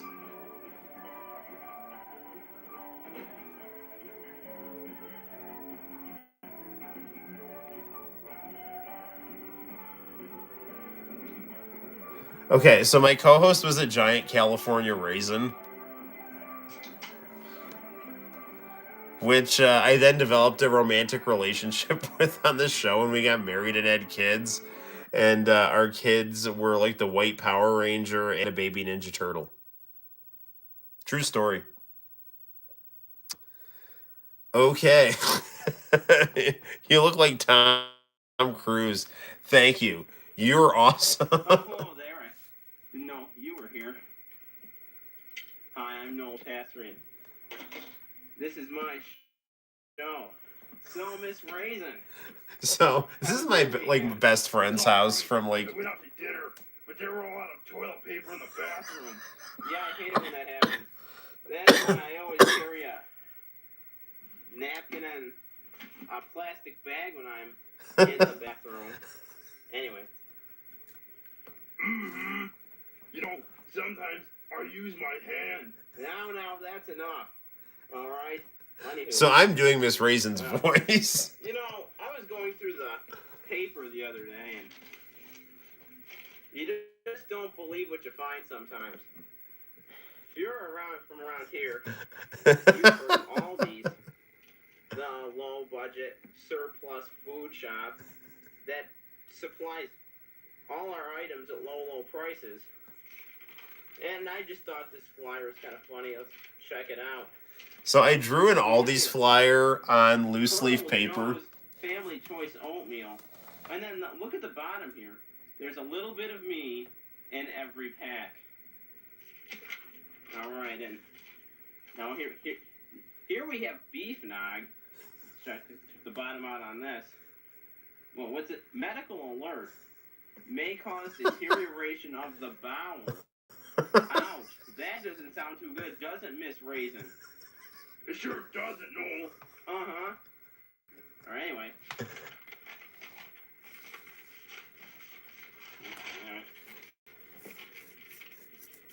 Coach Aldi here saying, you don't get on my team without some hip shoes. So, yes, when YouTube didn't exist, I made this, yes. Aldi All-Star shoe. And it was 35 cents, but now it's 50% off, making it negative 25 cents. It's endorsed here by Cortland's own Eustace Canale, 12-year-old sensation. All right, let's see what else. And, you know, Aldi's isn't just a grocery shop. They also supply all your clothing needs. You need clothes, we've got it covered. Name brands like Papermate and Cabbage Kids. Endorsed by Eustace Canale. And look at how snug those jeans fit. Jeez, I got to get a pair of those for myself then. What's this here? Orange flavored concentrate. Alright, I'm enjoying this. Family Matters, Reginald Vell Johnson. And here he's at the bottom. There's a little bit of me in every box. I don't know, I found that joke very amusing. I don't know why there's a little bit of him in every box. Next time at the store. Here. Oh, man. Mom, I want some mashed potatoes. Don't worry. Powdered gravy fills you with lots of energy. Just ask Eustace Canale, and of course here's Cortland's own Eustace Canale. I do have those drawings still. No, They're in a binder. What concerns me is the spelling errors on the product, but oh well. That's our Aldi's. And oh here, see Aldi's also has a medical department here. I don't feel so good, not without Aldi's Bucket O Ice. It's perfect for any medical problem. Alright, we're moving on here. A blast from the past. Vintage cabbage. The estimated year is 1978, and it's only 90 cents. That's a bargain, isn't it, Miss Raisin? It sure is, Noel. You know, sometimes when I eat cabbage, I have to go to the bathroom, and then there's no toilet paper, and then I have to... No, let's not start that whole thing again. All right, now moving on over here.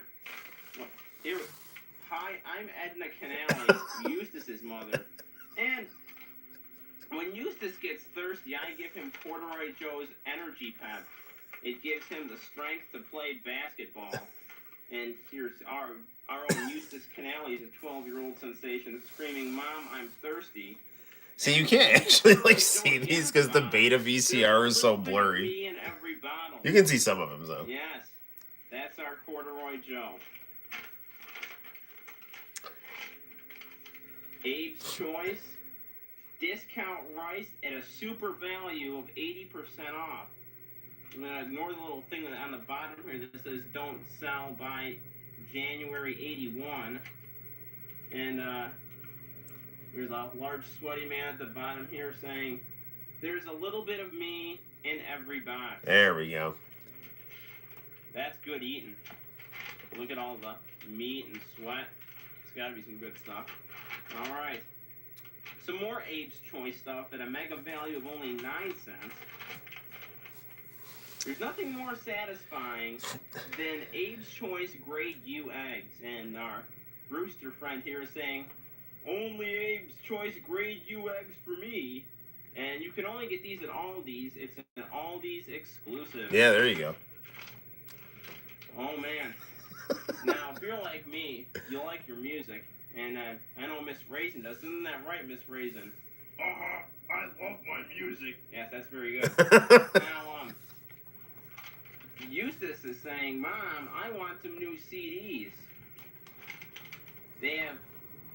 We've got it covered with hit artists like Danson off his hit Banjo album. That's Ted Danson.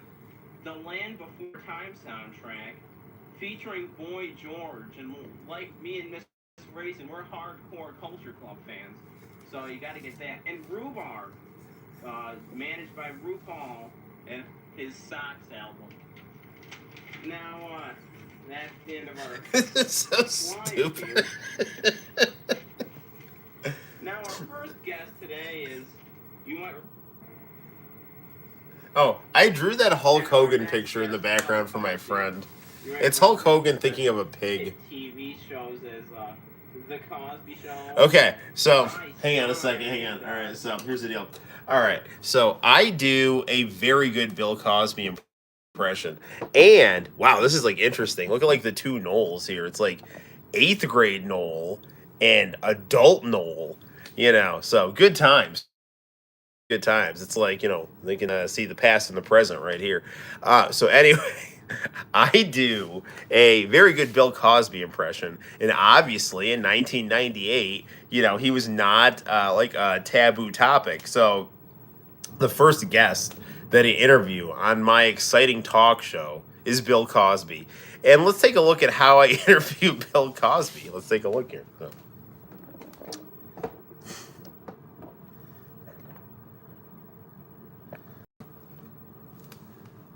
This looks like a Nickelodeon show, as it should. All right. The new Cosby Show. Here he is, Bill Cosby. Oh, thank you. Okay, that was for the last skit. I'm assuming, unless they liked how I said Bill Cosby. Okay, now, getting to our next guest. Now, Bill couldn't be here, but we have him live via satellite. Here he is, Bill Cosby. I remember him from such TV This is shows. so like I was stupid saying. and wonderful. It's the original Bill Cosby Show. Let's look at a clip here.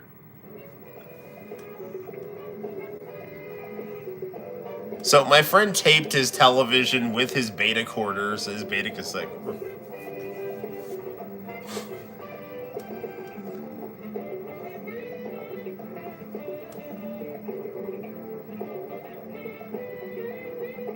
So what I would do is I would like tape stuff, and then we would like do it on the show. Like, so I had like VHS tape stuff, and then he would tape his 27-inch TV, which was a big deal to have in your bedroom back in 1998.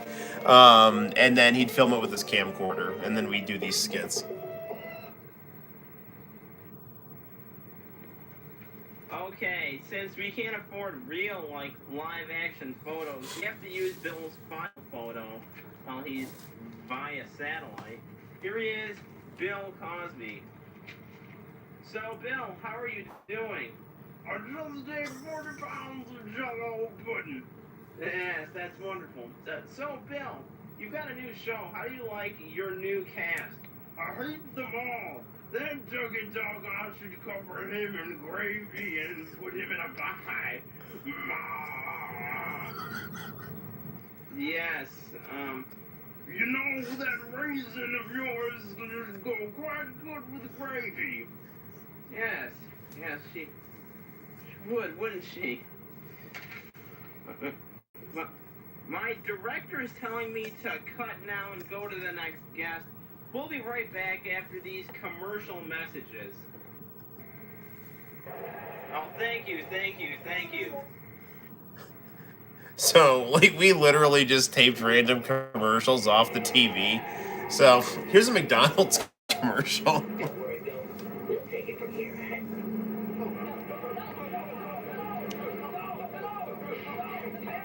I'm pretty sure the musical guest on this episode is Michael Jackson, but it's not actually Michael Jackson. It's like from that weird like documentary with Washington from Welcome Back, Kotter. The lead singer of the Red Hot band Whitesnake. I think you might remember him from such hit videos as this.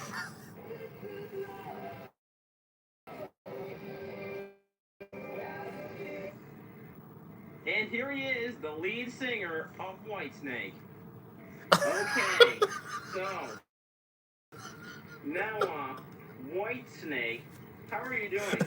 I just robbed. I'm in the hospital. I just robbed the liquor store. This bad bastard shot me in the stomach. Oh, come on. Take it easy there. So, Have you kept in touch with the band? I ate a lot of them. You know, that raisin of yours is quite delicious. I'd pour frosting on it and put it on a pie, just like the rest of the bar. And on that note, I think I'll be leaving to another commercial. After this, we'll I have... found the idea of David Coverdale being a cannibal really funny. So stay tuned. And I called him White Snake because I didn't know his name. So I just called him White Snake. So there you go. You should do these kind of things again. Yes, I should. I need people, though. Like, my friend and I, like, really liked Conan O'Brien when Conan was funny back in the mid to late 90s. And we just, like, wrote these skits and taped them. And, you know, I mean... I don't know. I think this is like the best episode of the show. We did a few of these, and I think, you know, his enthusiasm kind of waned a little bit, but you know, because like every time I would come over, we would just like make shows. And I think he kind of just wanted to like hang out and play video games, you know. Is there a waffle whisperer at your house? Okay, now, after those great commercials, huh? Well, our anticipated guest is Michael Jackson. We all know who he is, and here's a clip of him from his Moonwalker video game. Okay, here he is live for you people, the King of Pop, Michael Jackson. Okay, so here's the deal. You might notice how like the light is darker in that scene because we started filming this in the day, and they had this like Michael Jackson mini-series on VH1, and I remembered when I watched it, there was a really funny clip of Michael Jackson's hair getting caught on fire. Have I tried submitting this to a local TV station? I always wanted to have my own cable access show. That was kind of the point of this. Because actually there was there were some kids that actually had in the public. I went to Cortland Christian, but like there were some public school kids in high school that had their own show on cable access. It was called the Meltdown Project, and it was just like smart ass teenage boys having a call-in show. So you know, that was going on, and we watched a lot of Conan O'Brien, and I always wanted to have my own like funny talk show. So we did this because we thought it was fun. But so like as far as this, this Billie Jean performance, this isn't Michael Jackson. It's an actor playing Michael Jackson, but like there was a scene of his hair getting caught on fire from the Pepsi like commercial, and we waited like so long, and eventually like I had to go home, so like it didn't have that in time. So originally what we were gonna do is like have his hair catch on fire, and we'd act like it was like some horrible accident on the show. But I think this probably worked out just as well, just to have, you know, this performance of Billie Jean. But the idea would be like oh God, no, Michael. So that was the original idea. We ended up with this instead. So this actor recreating Michael Jackson's what was this, like American Music Awards performance of Billie Jean.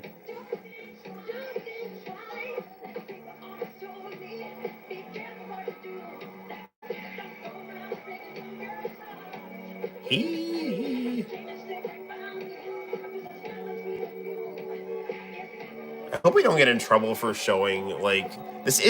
There's no way this is like this is like a beta camcorder's recording of my friend's television shown on my television. So we have 3 layers of CRT and a camcorder from the mid 80s. So I'm hoping that we don't get in like copyright trouble for this. I mean, we might from Billie Jean, but like, dude, like, come on, like everyone knows Billie Jean. Like it's not even. I mean, that thing's got to be in public domain by now. It's like Jingle Bells. There's the moonwalk.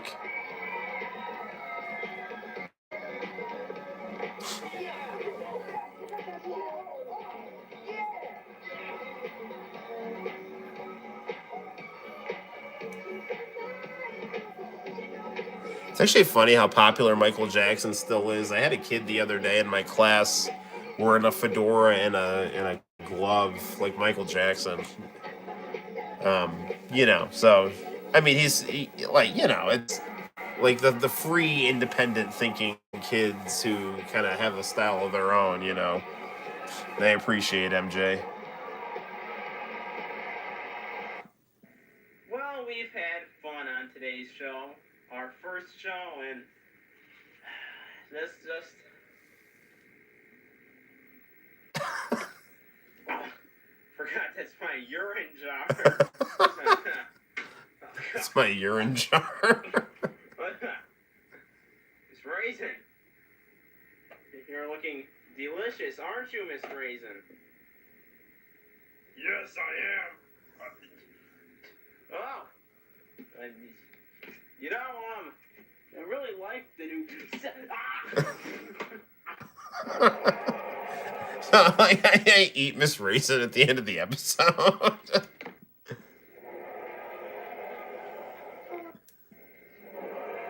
And there's our closing goodbyes. There we go. Okay, so that was episode 1 of the Noel Show right there. Yeah, good times were had by all. All right, yes, that brought me back and put a smile on my face. Yes, the only kind of way that I think could have been better is if we had all these pictures popping a little better, but I think people still got the point of it. So, there's that. There's another there's probably about 5 episodes of this on beta. Here's the second opening credits here.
All right, good times. There, we'll watch the we'll have to watch the second episode next stream.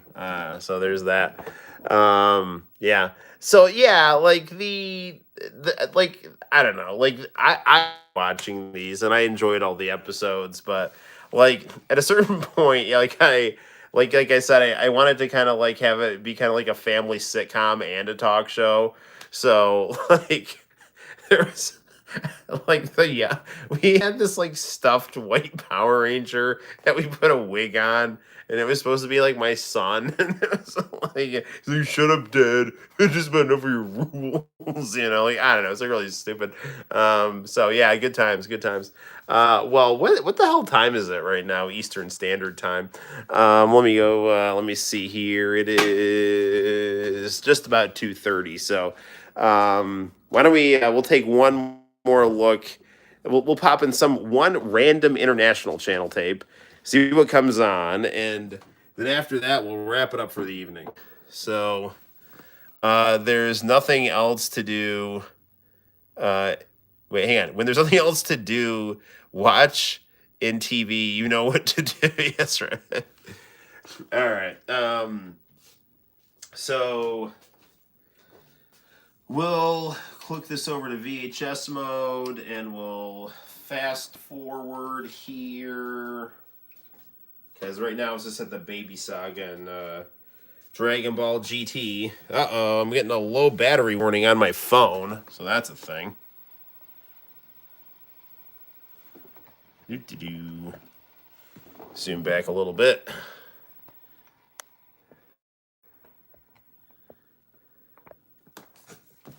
Okay, here we go.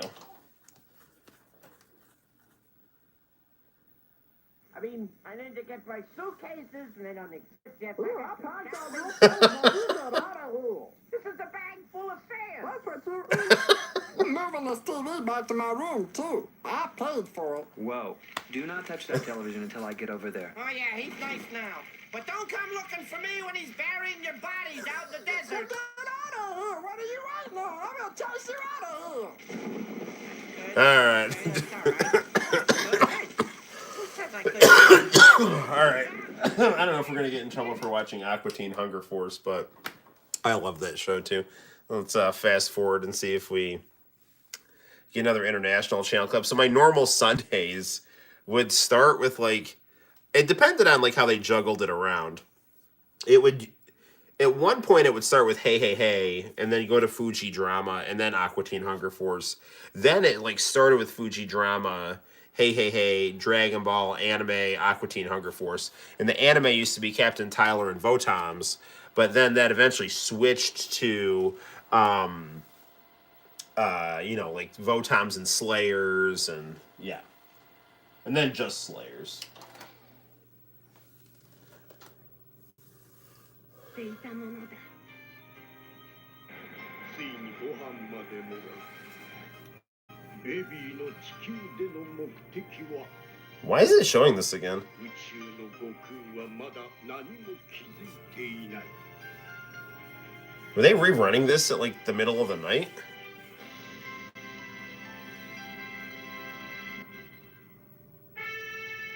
野望完成乗っ取られたベジータ Oh, this is actually a pretty good one. This is when Gohan and Goten gang up on Vegeta. パパがブラのお買い物に付き合ってくれるなんて生まれて初めてね。俺は連れてきた覚えはない。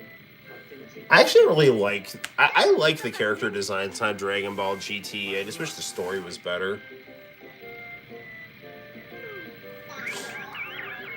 じゃあこのセービングクリームはなんだ。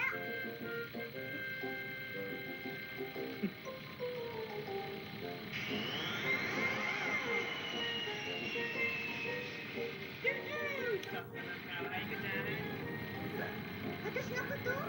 そんなおじんとデートするよりこっちに来ない？やろう！何すんだよおい！ All right. Well, we'll close off this stream by Vegeta causing that vehicular manslaughter. All right, there we go. Vegeta's up to his old ways. Okay, guys, so there we have it. That is live stream 197, and it's on Mario Day, which is now longer Mario Day because it's 2 o'clock in the morning. So it's just 2:30 in the morning. So good night, my friends. I will absolutely upload content this weekend, and you never know, maybe another live stream, but maybe not. I do have a doctor's appointment on Tuesday, so I don't think I'm going to school that day. So it's possible maybe a Monday, Sunday stream. I don't know. Yeah, so we'll just see. But definitely keep an eye out for future content on the channel. And thank you for your patience with my insanity. So I'm going to get some well-deserved sleep. But until next time, guys, my name is Noel. You take care, and I will see you in the very near future for more Noel ComiX YouTube fun and hijinks and videos. Bye-bye.